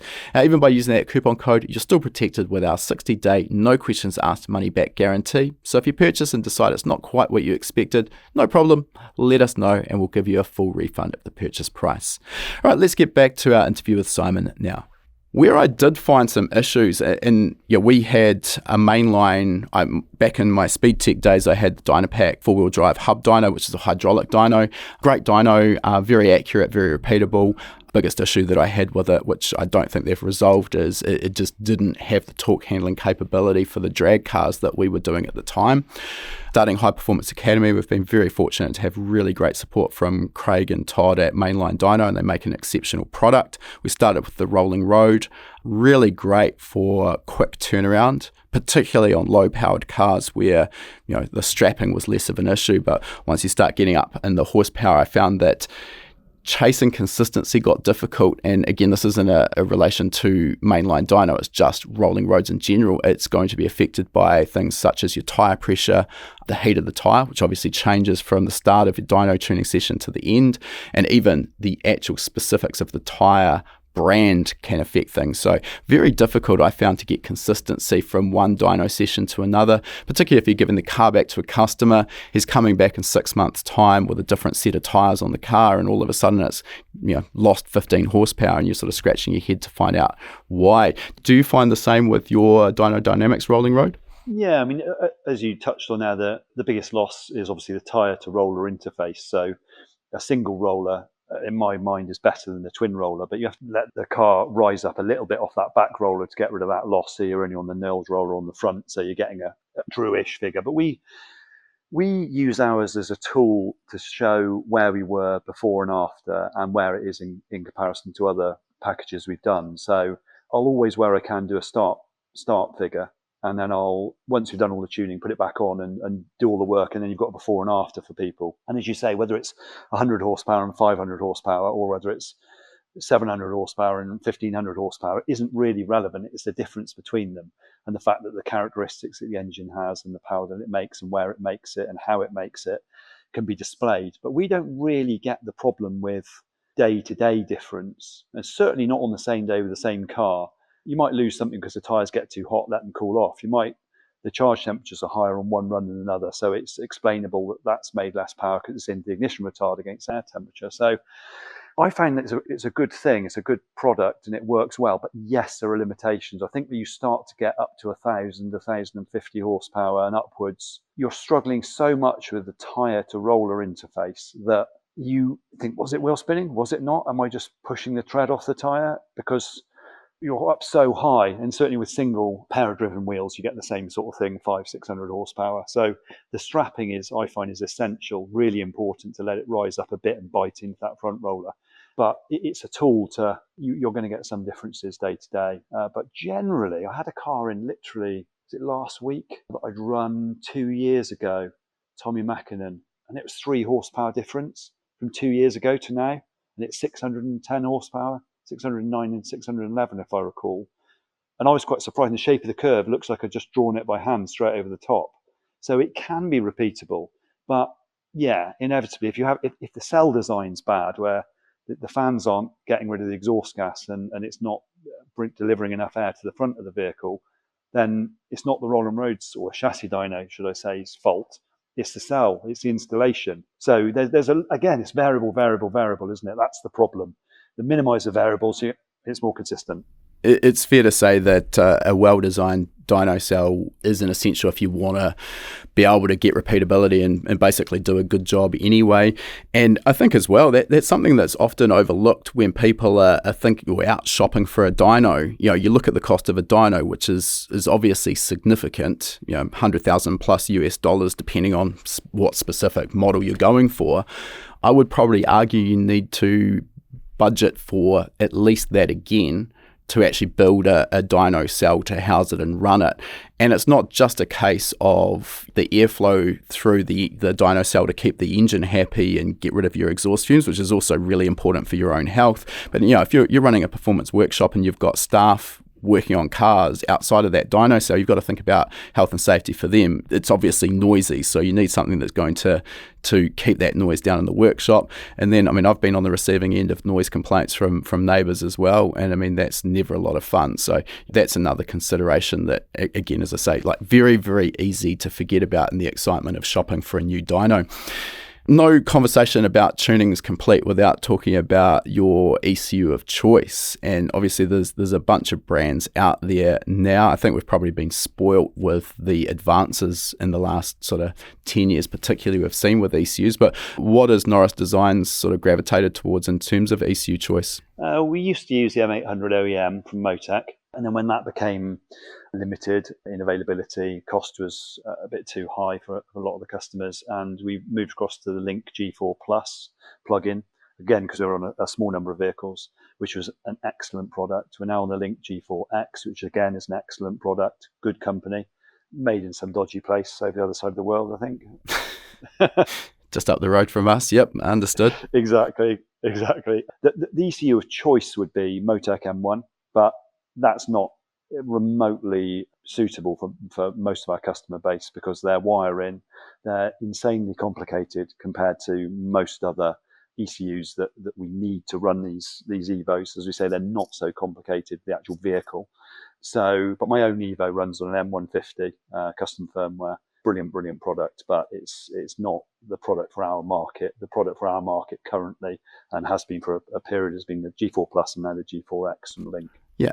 And I think as a workshop, we were probably no different. You kind of choose some products that are at a variety of price points and functionality to suit what your customer's trying to do. And it's not a one-size-fits-all choice here. I'm interested, what's your take on what the M1 provides in terms of advantages over the Link G4X, which, as you mentioned, an excellent product in its own right at a very different price point to the M1? The dev packages that you can do with the M1 is superb. You can design and program functionality that you want to suit your own needs. And that customization that you can do, not that I can do it personally, but I've got somebody who has done and can do it for me, is invaluable, I think. And it's a different product from Motec, isn't it? They've done it as not an empty ECU, but you sort of think of it as an empty ECU, and you provide your firmware to drive your OEM 400 car production run or whatever it might be. As far as I understand, that was what the thinking was originally around that ECU.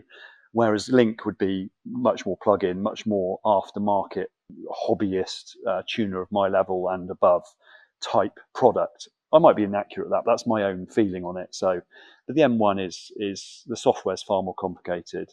It's less user-friendly, but the control it has and the functionality it has, I think, is superb, but at a very high price point. Yeah, and I think what you've said there just mirrors my take on things as well.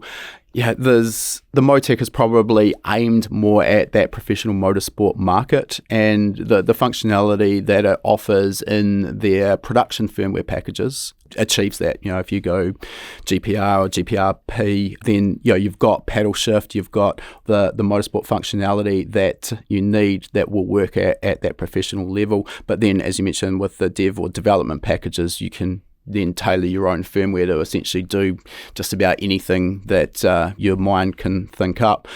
The Link product, which I'd probably liken to maybe another competitor at that same price point or same market, would be probably the Haltech Nexus or Elite. They probably are pretty comparable, I would think.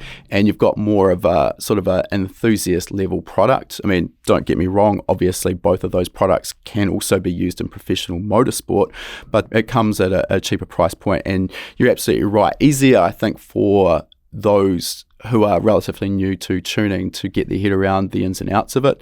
The M1, particularly until you're familiar with it, a little bit harder to get your head around.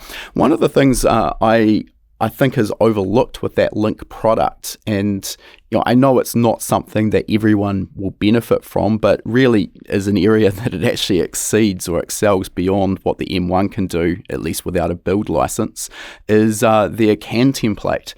It's one of the most end user configurable CAN devices that I've seen in the aftermarket electronics industry. And what that gives us is the benefit to be able to mix and match it with a variety of different aftermarket electronic products. So I'm talking here dashes, power distribution modules, whatever that may be.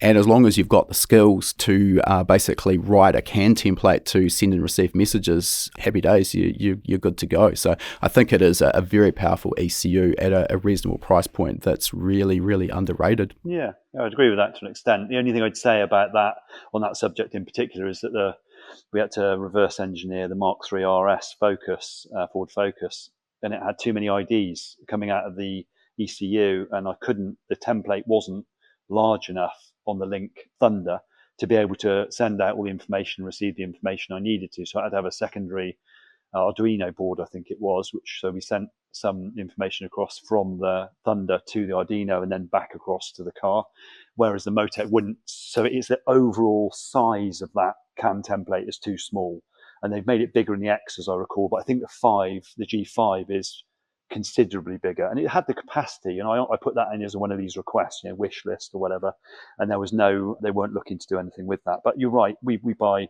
many Link products. They're excellent, they're a good company, and it's our go-to product for 99.9% of our customers. Yep, absolutely. All right, let's move on, and I want to talk about one of your demo cars. I mean, I think this is probably one of the cars that Norris Designs is best known for, which is your short wheelbase Evo IX. It's certainly a car that I was watching with interest for a number of years. For a start, what is a short wheelbase Evo IX? Is this something you buy from Mitsubishi? Oh, absolutely. Yeah, just go to your local Mitsubishi dealer. The normal Evos have been discontinued, but they're still selling the short wheelbases. It's an Evo 9 shell that we had. So we had an Evo 5 prior as a demo car. I think we had an Evo 7, Evo 8 MRRS, and then we had an Evo 9, which I think marketing is a big part of your company and your branding and your products that you do, rather than, as we said earlier, box shifting. So I've always liked the Audi Quattros, the short wheelbases. They're a weird looking thing, but I like them. And I had a discussion with a guy. I was going to do a new demo car, and it had to be groundbreaking, it had to be different, and it had to be something that people weren't likely to replicate. And so the idea was to do a short wheelbase Evo, 4-door, not so sporty, 2-door, shortened and roof chopped. And that's where the idea came from. So, and Swevo is just short wheelbase Evo. It's got loads of funny names from being green, but it's still got it now. It's the same car. It's not been reshelled or changed from that, but it's morphed throughout the years into all different incarnations. I mean, beyond ridiculously so. Yeah. With this particular chassis, how much shorter than a traditional Evo 9 is it, and how much has the roof been cut down?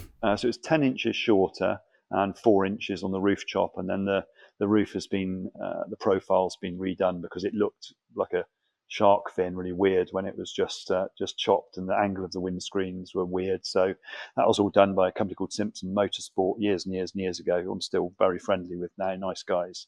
So they did that initial work that we wouldn't have had the capability for way back when, 2005, I think. But it's the sort of work we would be able to do now with the staff we've got and the kind of the expertise we've got. But yeah, they're good guys. I can understand the one-off side of the marketing side of doing that. It sounds like a nightmare if you were to ever stick it into a wall or crash it or something of that nature, though. Obviously, be a bit of a major to repair it. Well, I've not crashed it properly, so I've had some crashes in normal Evos at Castle Combe and the Saloon Car Championship a couple of times, some big ones. Still got a sore neck from those now. But the short wheelbase Evo, I've never crashed properly. I've crashed it 164 miles an hour. The rear spoiler snapped off at Snetterton in the UK, but I pirouetted down and hit the wall gently, and it's only ever been cosmetic panel damage or a little bumper damage or something. The actual shell per se has always been in fine nick, but it's now mostly tubed, the car, because it's getting so much faster with where it had gone with the aero and the power and traction and all the things. I was a bit worried about if I did have a big crash, I wouldn't be around after that. So we tubed the car a lot, and mostly for safety. So I'm getting old, I'm getting more risk averse. So now it still looks the same on the outside if you were to glance, but if you look inside, it's structurally very sound. And I think if we had to build another one, I don't think it would be a major problem because we've got the expertise, we know it inside out. It would be a doable thing. Okay. In terms of shortening it that much, 10 inches, I think you said, does that have a positive or a negative effect on the handling balance of the chassis? It's quite pointy in the slow stuff. Quick change direction is good.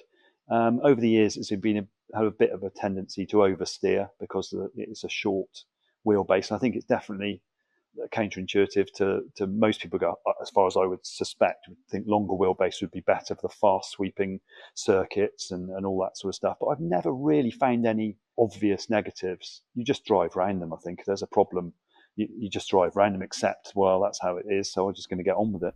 Yeah, it would be a shame to go and lengthen it again. Pretty expensive exercise to just go backwards. All right, let's talk about the engine in it. 4G63, obviously one of the engines that I'm incredibly passionate about, but there's a variety of different options: cast, billet, 4G63, 4G64. What are you currently running? And again, I can only imagine that this has had dozens of different engine combinations over the years. Yeah, definitely. When you've got the capacity to develop things, you're always thinking about what the next option might be and where can we go to improve it. And you get itchy feet even if something's great. And sometimes you go backwards with these things before you go forwards. But currently it's a 2.2, so 94mm stroke crank, 156mm long rods, 85mm bore. On a Bullet Racing billet block, which is dry deck but wet block, and then a conventional non-Myvec cylinder head. And then that's the core of the motor, if you like, with a big precision turbo on the side and twin charge, so a supercharger as well to do the low end. All right, there's a million things that we need to go back and dive into there. For a start, the billet block, is this a requirement at the power level that you're running the engine at? And let's get that power level as well. What's it actually making? Well, yes and no. It's the thing that we found on the higher power stuff was you'd fret the main cage onto the block, because the single little main studs just weren't capable of holding that sort of interface tightly. So with the bullet block, you've obviously got 4-bolt mains, which you immediately get over that problem. They're just doweled and everything. So through the crank center line, it splits. I think that's a good thing. It's lighter, it's more rigid. The deck face is better. It's 1/2-inch head studs. There's so many things there that are better. You can do it. Yeah, you could semi-fill a 4G63 cast block. I've run it at 85 and yeah, you might be okay, but why bother? The car is so over the top anyway. I want the best option that I think is available. Yeah, and I think when these billet blocks first started coming out, obviously they were quite a lot more expensive than they are now. And I mean, they're still not cheap, but when you start looking at all of the modifications you need to make to a factory cast block in order to make it live at these power levels, all of a sudden the cost and then also the reliability of the billet blocks, it actually starts to make sense. And I mean, there's always going to be the argument, oh, well, it's not a 4G63 anymore. I mean, I don't really sort of get tied up in that sort of battle. Interesting what you mentioned there about the threading of the main caps or cradle girdle to the block. I mean, we found exactly the same in our drag engines, and it becomes really obvious for those who haven't seen that when you basically tear the engine down, the interface where the caps bolt into the block, essentially they're moving or spreading apart with the load on the crankshaft, and then they're sort of rubbing gently back together with the block, and you sort of get these micro welding sections which are broken out. It all gets pretty ugly, particularly after the engine's been run for a few seasons. An interesting little anecdote there with my own drag car. At one point we hadn't seen a failure as a result, but it was clearly an issue. So we decided, we'll step up from the off-the-shelf ARP 10mm main stud kit that everyone runs. And at the time, the better L19 and custom H625 products just weren't available. Those weren't a thing. So we looked around and we worked out that we could fit, I think it was a 7/16 stud kit in. So we drilled and tapped the block to take that. And I don't think I ended up going on the dyno. We went to a drag meeting, and maybe my third or fourth pass, about 3/4 of the way, maybe the 1,000-foot mark, the oil pressure warning light came on, which is obviously not something you want to see at 170 mile an hour. And we're still going pretty good. So I say, well, that's fine. I'll just stay in it because, you do. there was a car in the other lane that I was beating, and I was pretty keen on getting to the finish line before the other car. So that was all good, and I got off the throttle in the shutdown area, and the oil pressure was low, and it was making a bit of a rattle. So I shut it down. That can't be good. Took it back to the pits, and there was nothing obvious that sort of gave a sign to a problem initially. We put it up on axle stands, and there was this little suspicious dent on the sump facing outwards. Like, oh, that cannot possibly be good. And long story short, we were done for the day, pulled the engine apart when we were back in the shop, and what it had actually done is it had cracked the block almost in half through these new main studs. So the main studs were stronger, but because there was so little material available, just going that extra millimeter in diameter, it had weakened the block. So it had cracked, and basically the cradle was almost free moving, and it had cracked through, with the 4G63s we have balance shafts, it had cracked through the balance shaft tunnel, and one of the balance shaft bearings, which we used to block the oil flow when we removed the balance shafts, that had fallen out, got hit by the crankshaft, that had been smashed into the sump, and that was my dent. And then we had this open gallery pouring oil out, which is why we're down on oil. So yeah, basically I found out the hard way that that's not a good solution to that particular problem. Billet block makes a lot more sense. Definitely. With the billet block, you mentioned this is a wet block, so it has a coolant jacket, and obviously essential for anything that isn't dedicated drag racing, but it's dry deck. So what does that term dry deck mean? So you're not passing any water through the head gasket, and that's, from my own experience, that is the weak link on many engines, most engines, but especially on the 4G63 platform. The bottom ends are strong, the heads are strong, the valve gear is good. If ever people are going to get a problem, they're going to push combustion pressure into the water jacket.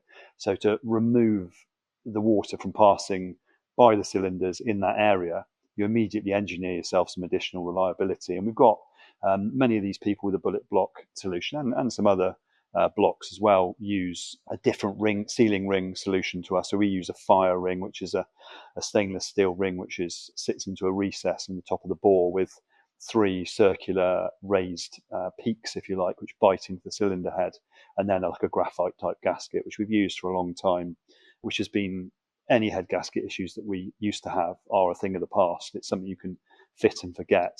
But even if you were, say, to get some combustion to leak momentarily, it's not going to get into the water jacket because there isn't any water there.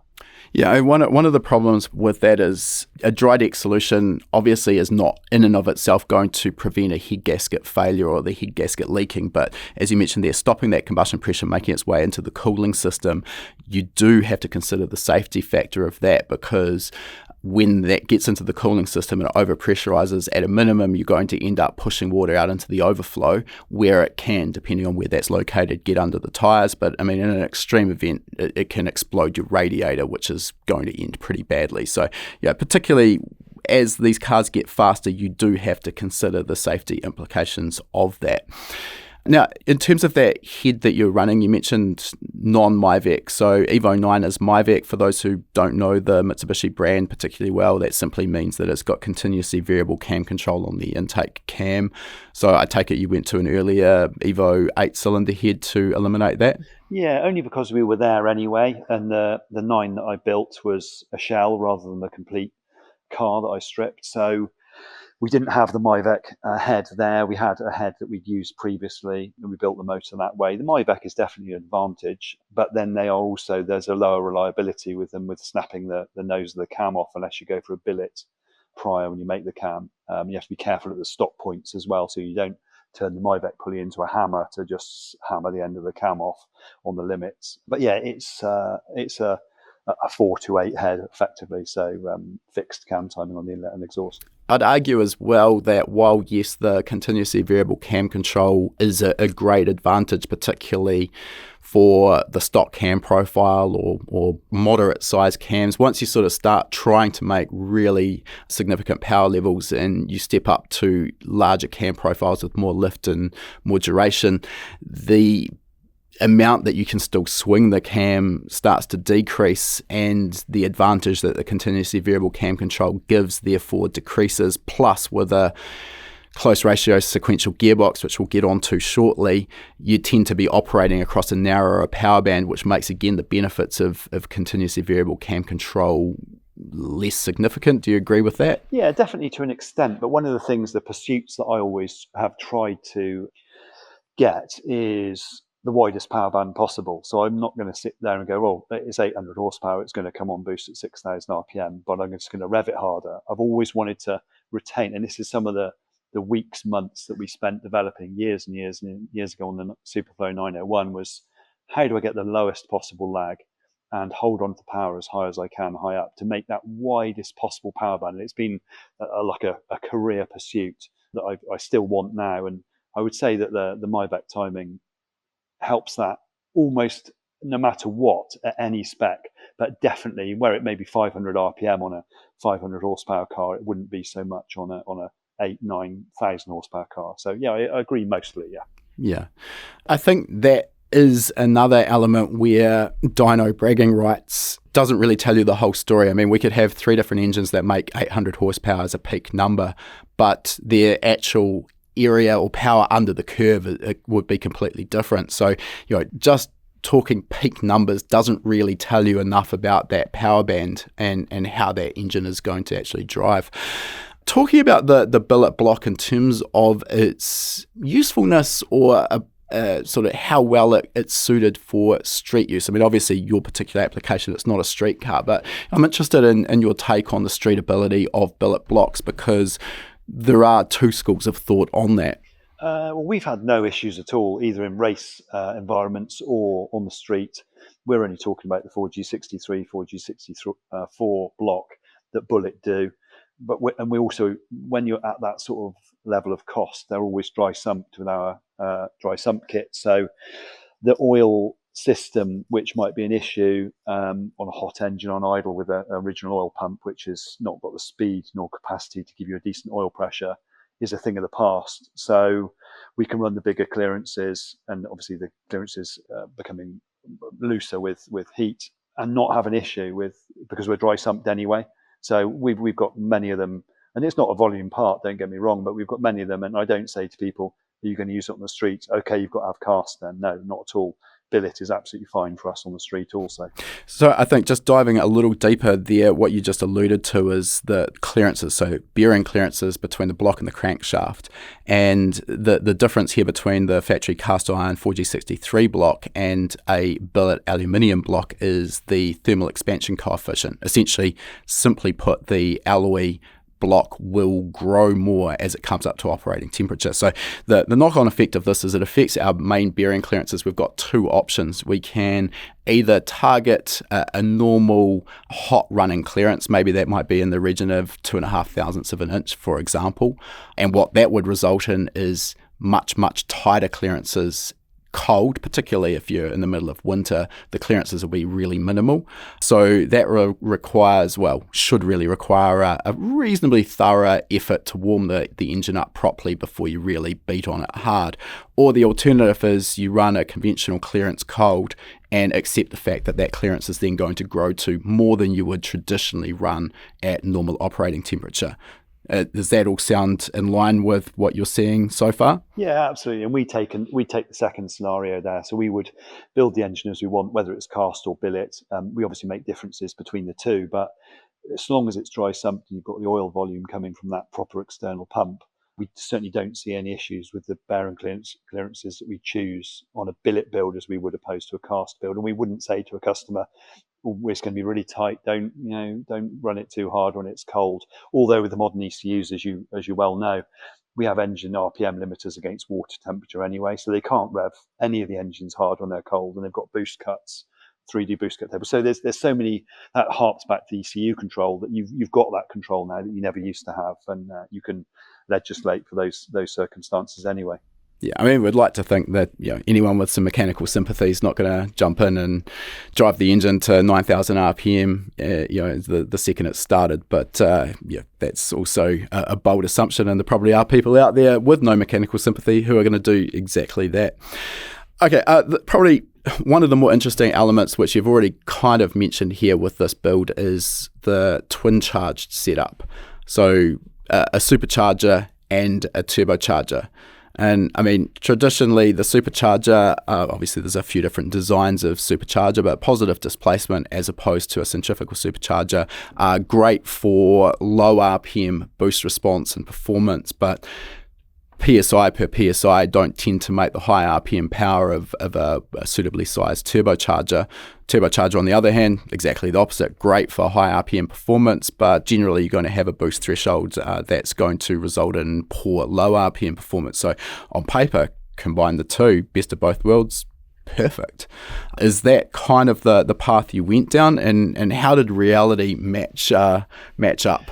Well, the theory, yeah, you've got that bang on with the theory. The implementation of those things when you're talking about high horsepower is very problematic. So the supercharger, or the twin charger, as we should call it, systems, it took 5, 6, 7 years to develop. And we went through many iterations that didn't work, and different problems, and moved the problem along, and learned a lot along the way. And so as a result, I'm massively cagey about a lot of the information that we've learned from that. People ask me all the time, and always polite and helpful, but I like to say, I can't tell you some of this stuff because it was so painful for me finding out what was right and what was wrong. But this pursuit that I have of doing things differently, of making power, but making the thing drivable and having a wide power band, led perfectly into twin charging, because the sort of power that I became addicted to was 800, 900, 1,000 horsepower, and fairly north of that when you're on the drag strip. And the boost threshold was just, the response was hideous, even with the stroker motors that we used to run. And then you start to get into piston speed issues because the stroke's so long to get the capacity on a 4G63. So twin charge was the way. And we developed this over many years. And my own system on my car isn't the same as our bolt-on kit. And this is the reason mine's got the M150 ECU, because it's got twin drive-by-wire bypasses on the turbo inlet that we can control with 3 sets of 10 tables within this dev firmware it seems complicated, but it's actually really intuitive when you start using it, to have the bypasses closed where you want, open them where you want, and open them at a rate that you want. And the result is we've got a 2.2 engine, although it's probably, 2145 cc or something. It's not really 2.2 at all because it's small bore, with a large 1740 supercharger, and it makes 330 foot-pounds at 2,000 RPM and revs to 9,300, making 12 or 1,300 horsepower. It's just a diesel, so you drive it low down and it feels like a turbo diesel, and then the bypasses start to open, we clutch the charger, and then the turbo is coming in already because it's spooled faster by the additional air that's being produced, the compound effect, and off you go up the limiter. You can't feel the changeover apart from the jump in torque that you get from on the higher boost levels, but it's absolutely brilliant. And I would never go back with a small engine wanting to make big power for my own personal race car. Okay, I need to try and dive into a few of the details. So I do absolutely appreciate there's some IP in this that you want to protect. So we'll see how close to this we can get. It is of personal interest to me. I think there was maybe an HKS twin charge kit that was very limited for the AW11 MR2, and I had one of those MR2s and kind of always aspired to replicate that. So yeah, it's something I have a little bit of personal interest in. The complexity is around the control strategy as I see it. So you've already sort of mentioned that you're using drive-by-wire throttle. So it's not a case of continuously running both the supercharger and the turbo. You're using the supercharger down low, then a magnetic clutch on that to deactivate it and then bypass it. So at higher RPM, it is essentially just a conventional turbocharged engine. Yeah, exactly. The two choices you've got when you're going to twin charge, and people make the wrong choice quite often, is are you going to go turbo supercharger or are you going to go supercharger turbo? And you've got to look at the OEMs and the little 1.4 VW engine that they had, which won Engine of the Year a few times. So you've always got to have, in my opinion, always got to have supercharger, then turbo. You've got to gear the supercharger much higher than you think you would in that arrangement, which is not the case when you're the other way around. And yeah, you've got the bypasses closed. You're running the charger with physical boost, mechanically driven from the engine. And then as it starts to be consumed, you to put a map sensor in the inlet pipe when it starts to be consumed, you can start to crack the bypasses and open those and really let the shaft speed of the turbo come up and take over. Yeah, and as you say, it's a mechanical, electromechanical clutch, a magnetic clutch, which you turn off. So that becomes just a weight penalty above a certain RPM. But you get these two effects combined with a seamless transition, which is, from my mind, impossible to beat as an all-round track car, road car. Not so much drag car, because the response is irrelevant within reason with modern ECU strategies for launch control and everything. So, but yeah, it's just such a flexible power band. Where you said earlier, I think you said the short ratio gearboxes, doesn't matter what gear you're in, because you've got boost and power everywhere. And it is quicker to be in a lower gear, but in the wet, it's actually faster to use a supercharger and leave it in a higher gear, because it's so much smoother. And I find it's more reliable on the transmission as well, because you don't have a 700 foot-pounds ramp in of turbo boost. It's very much more linear. So. Yeah, no, that does make a lot of sense. We could go on about this side of the engine for probably another hour, but we probably do need to move on. Another novel aspect of this car is the transmission and what you've done to get that transmission into it. So talk us through that. Yeah, well, we used to have it transversely mounted, and the car's gone through maybe 4 or 5 phases officially, from phase 1 up to where we are now.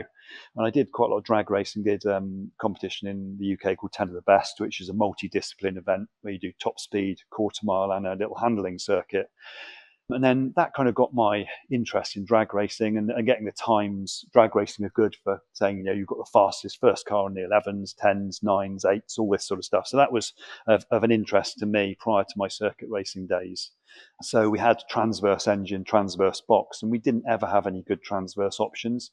I had a Hollinger gear kit inside the original casing, which was superb. But they never did a straight cut crown wheel and pinion for it, so you had to use the original one. So I think it got a PPG crown wheel and pinion, but they had lightened it so much that the centre section of the crown wheel had been completely, the cutouts taken out. And later they revised it so they were machined down, but they still left some material in the middle of that cutout for strength.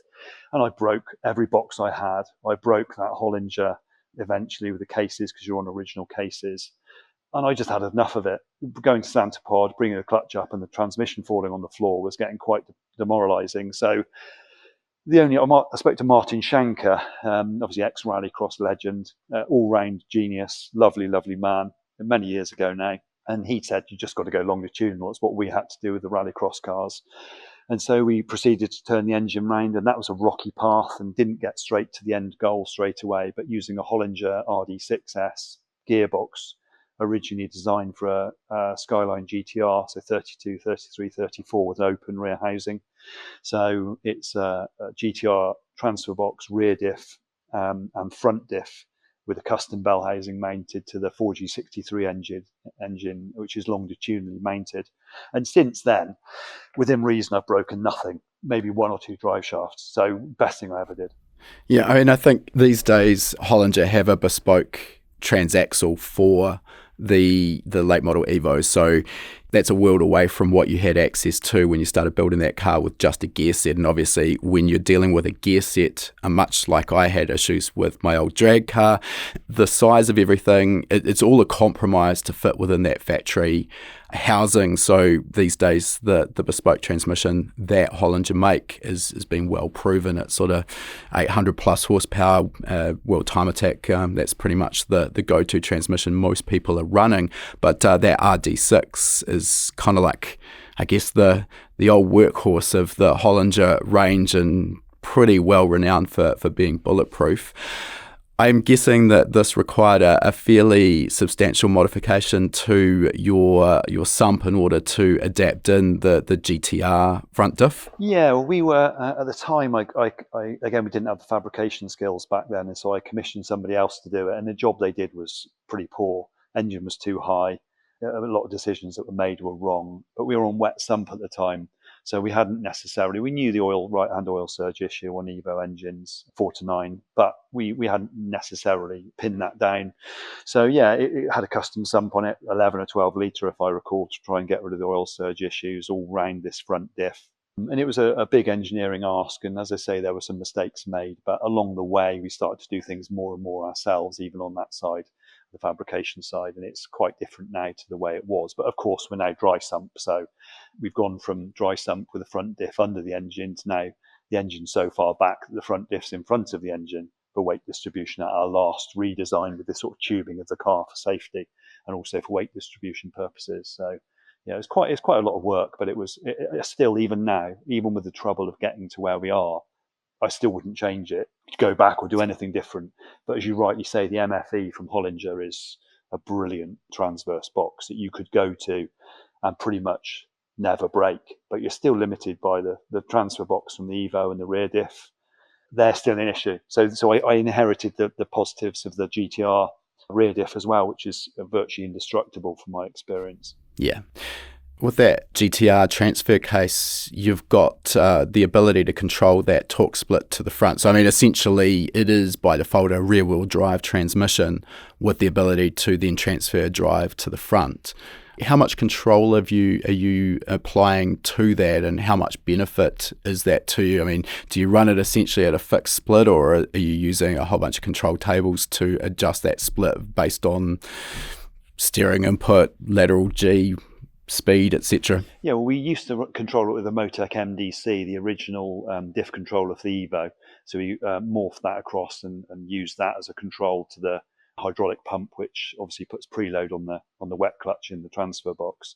But now that's on board the M150, and again, the benefit of this dev license, I just got my guy who's a genius to write the tables for the full diff control into the M1, and that's now controlled. We've got 6 diff maps, 2-wheel drive only, 4-wheel drive locked, and then a number of dry, slippery, wet, and various different modes. And yeah, it's full 3D control strategy on a table, and then overlays of ABS active and braking pressures and all this sort of stuff. So it's more oversteery because it's never a 50-50 split, because the transfer box can never transfer the same amount of torque to the front diff, but you wouldn't want it to anyway, because it would then break the front diff. So it's much more rear biased.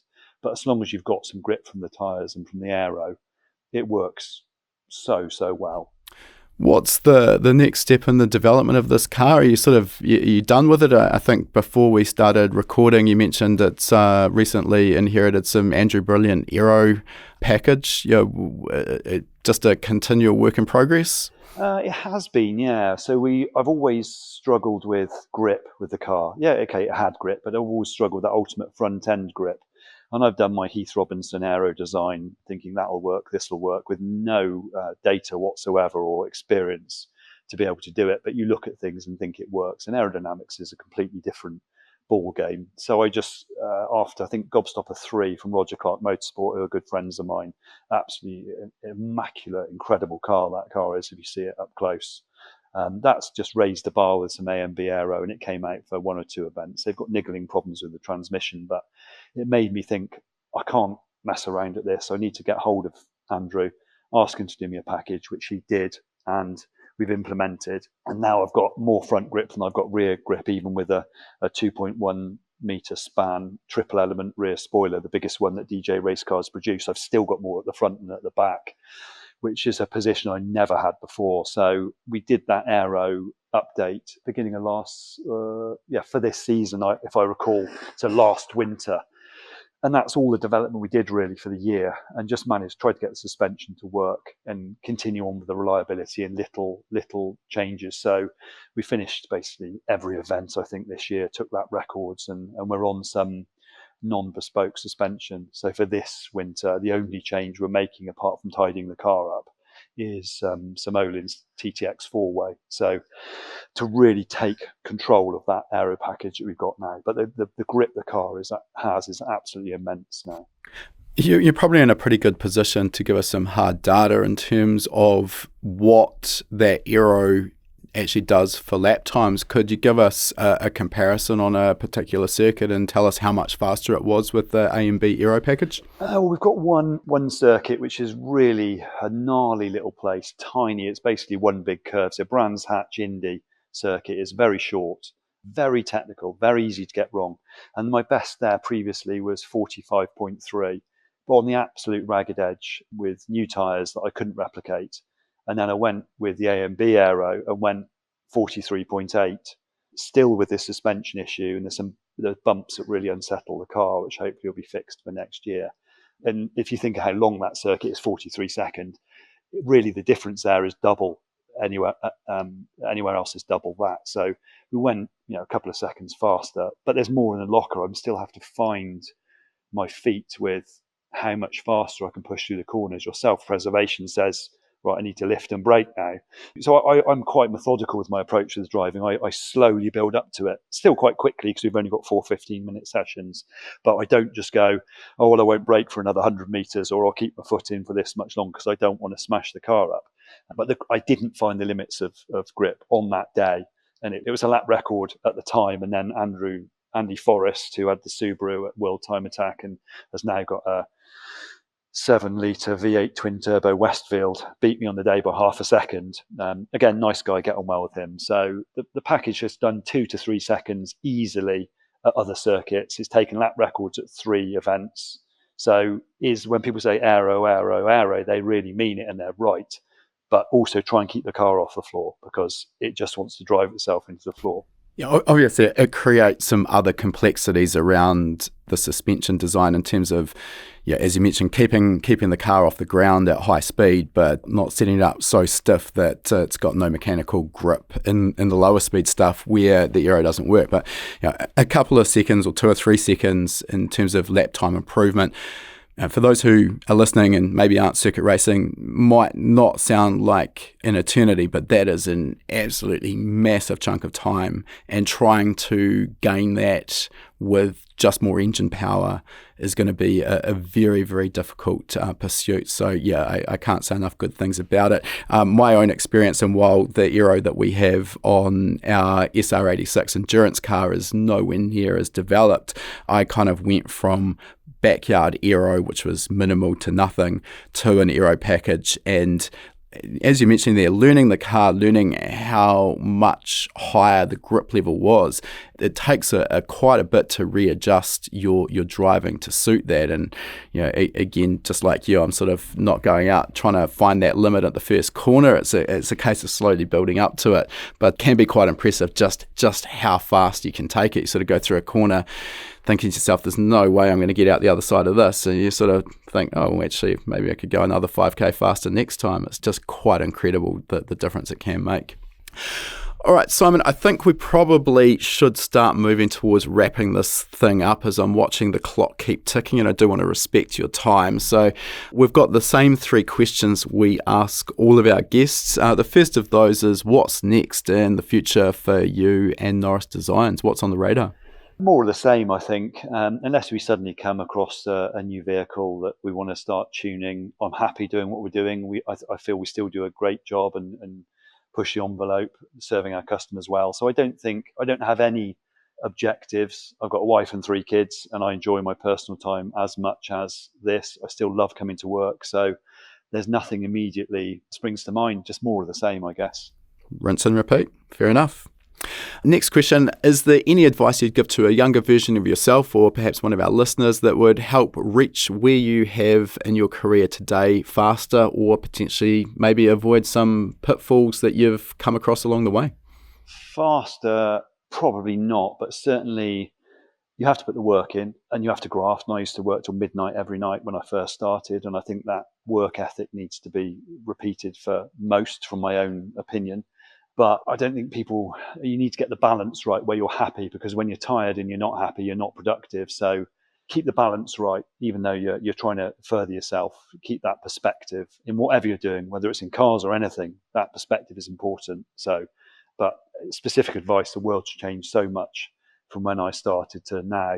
The approach, I'm sure, would be completely different for people doing it these days. Yeah, I mean, essentially, you can only sort of follow the path that's available to you. I think what you say there about work ethic, though, is really important. We've talked about work-life balance, and I think that's something of a misnomer almost. I think that work-life balance usually has to come later, and particularly if you're starting a business in the automotive field, you're going to have to go through some years of grind. And much like it sounds like you did, when I started Speed Tech or STM, we were doing 80-hour weeks, maybe more, 7 days a week at some times, particularly in race season. And at the time, I was still young and really, really passionate about it. It didn't feel like a chore. Now in later life, I don't think I could go back and do that. So, that work-life balance for me has come a little bit later because I put in that hard work back in those earlier days. Yeah, definitely. It's a sliding scale, isn't it? Young people have the drive and have the capacity to do these things. So, and the older you get, the less able you are to do it. So, but yeah, you don't get something for nothing in life. If you put nothing in, you're going to get nothing back. So, but also people doing things that they're passionate about, as you said a lot earlier, I think reaps rewards. You find some funny little niche, but you love that, then there's probably other people that love it as well, and you can potentially make a business and a career and a life from that. Yeah, absolutely. All right, Simon, last question for today. If people want to find you, follow you, see what you're up to, how are they best to do so? Have you got some social media accounts, websites, etc.? We have, yeah. I don't do the social media myself personally, but we have Instagram and Facebook as the main portals of pictures and videos and other social activity. We've got norrisdesigns.com, which is undergoing a refresh, which is going to be launched a new website soon. But I think that's probably the best way for people to get in contact, or phone call or email. I'm great at emails, not so good at phone calls. So in terms of getting me on the phone. So yeah, if people want to get in contact, we'd be happy to hear from them. Well, as usual, we'll put all of your contact details in the show notes to make it nice and easy for people to find you. Oh, Simon, it's been a pleasure chatting. Norris Designs was an inspiration to me, when I was running my own company. You were a big name back then and have continued to excel. So really great to sit down and find out a little bit more about your backstory. So thank you for taking the time to chat to us. Thank you, really appreciate it. And likewise, Speed Tech as well were something that I aspired to and admired from a distance as well. So we seem to have very similar upbringings and experiences along the way, which is quite uncanny. It does seem that way. All right, thanks, Simon. Thank you. If you enjoyed this episode of Tuned In with Simon from Norris Designs, we'd love it if you could drop a review on your chosen podcasting platform. These reviews really help us to grow our audience, and that in turn helps us to continue to get more high quality guests. To say thanks, each week we'll be picking a random reviewer and sending them out an HPA t-shirt free of charge anywhere in the world. This is also a great place to ask any questions you might have too, and I'll do my best to answer them if your review gets picked. So this week, a big shout out to VTech Justin from the United States, who said, "Do you like cars? Do you like technical details? This one's for you. Simply a great platform, great hosts, guests, and professional execution. This is not the horse around podcast, it's knowledge and serious business podcast. Great details, content, and knowledge galore." Oh, thanks for your kind words there, Justin. And if you reach out with your t-shirt size and shipping details, we'll get a fresh tee shipped straight out to you. All right, that concludes our interview. And before we sign off, I just wanted to mention, for anyone who's been perhaps hiding under a rock and hasn't heard of High Performance Academy before, we are an online training school and we specialize in teaching a range of performance automotive topics, everything from engine tuning and engine building through to wiring, car suspension and wheel alignment, data analysis, and race driver education. Now remember, you've got that coupon code. You can use podcast75 at the checkout to get $75 off the purchase of your first course. You'll find our full course list at hpacademy.com/courses. Important to mention that when you purchase a course from us, that course is yours for life as well. It never expires. You can rewatch the course as many times as you like, whenever you like.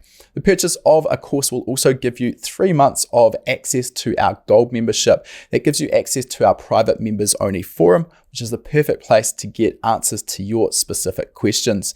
You'll also get access to our regular weekly members webinars, which is where we touch on a particular topic in the performance automotive realm. We dive into that topic for about an hour. If you can watch live, you can ask questions and get answers in real time.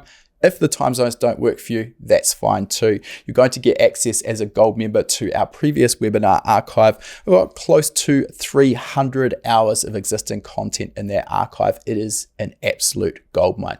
So remember that coupon code podcast75. Check out our course list at hpacademy.com/courses.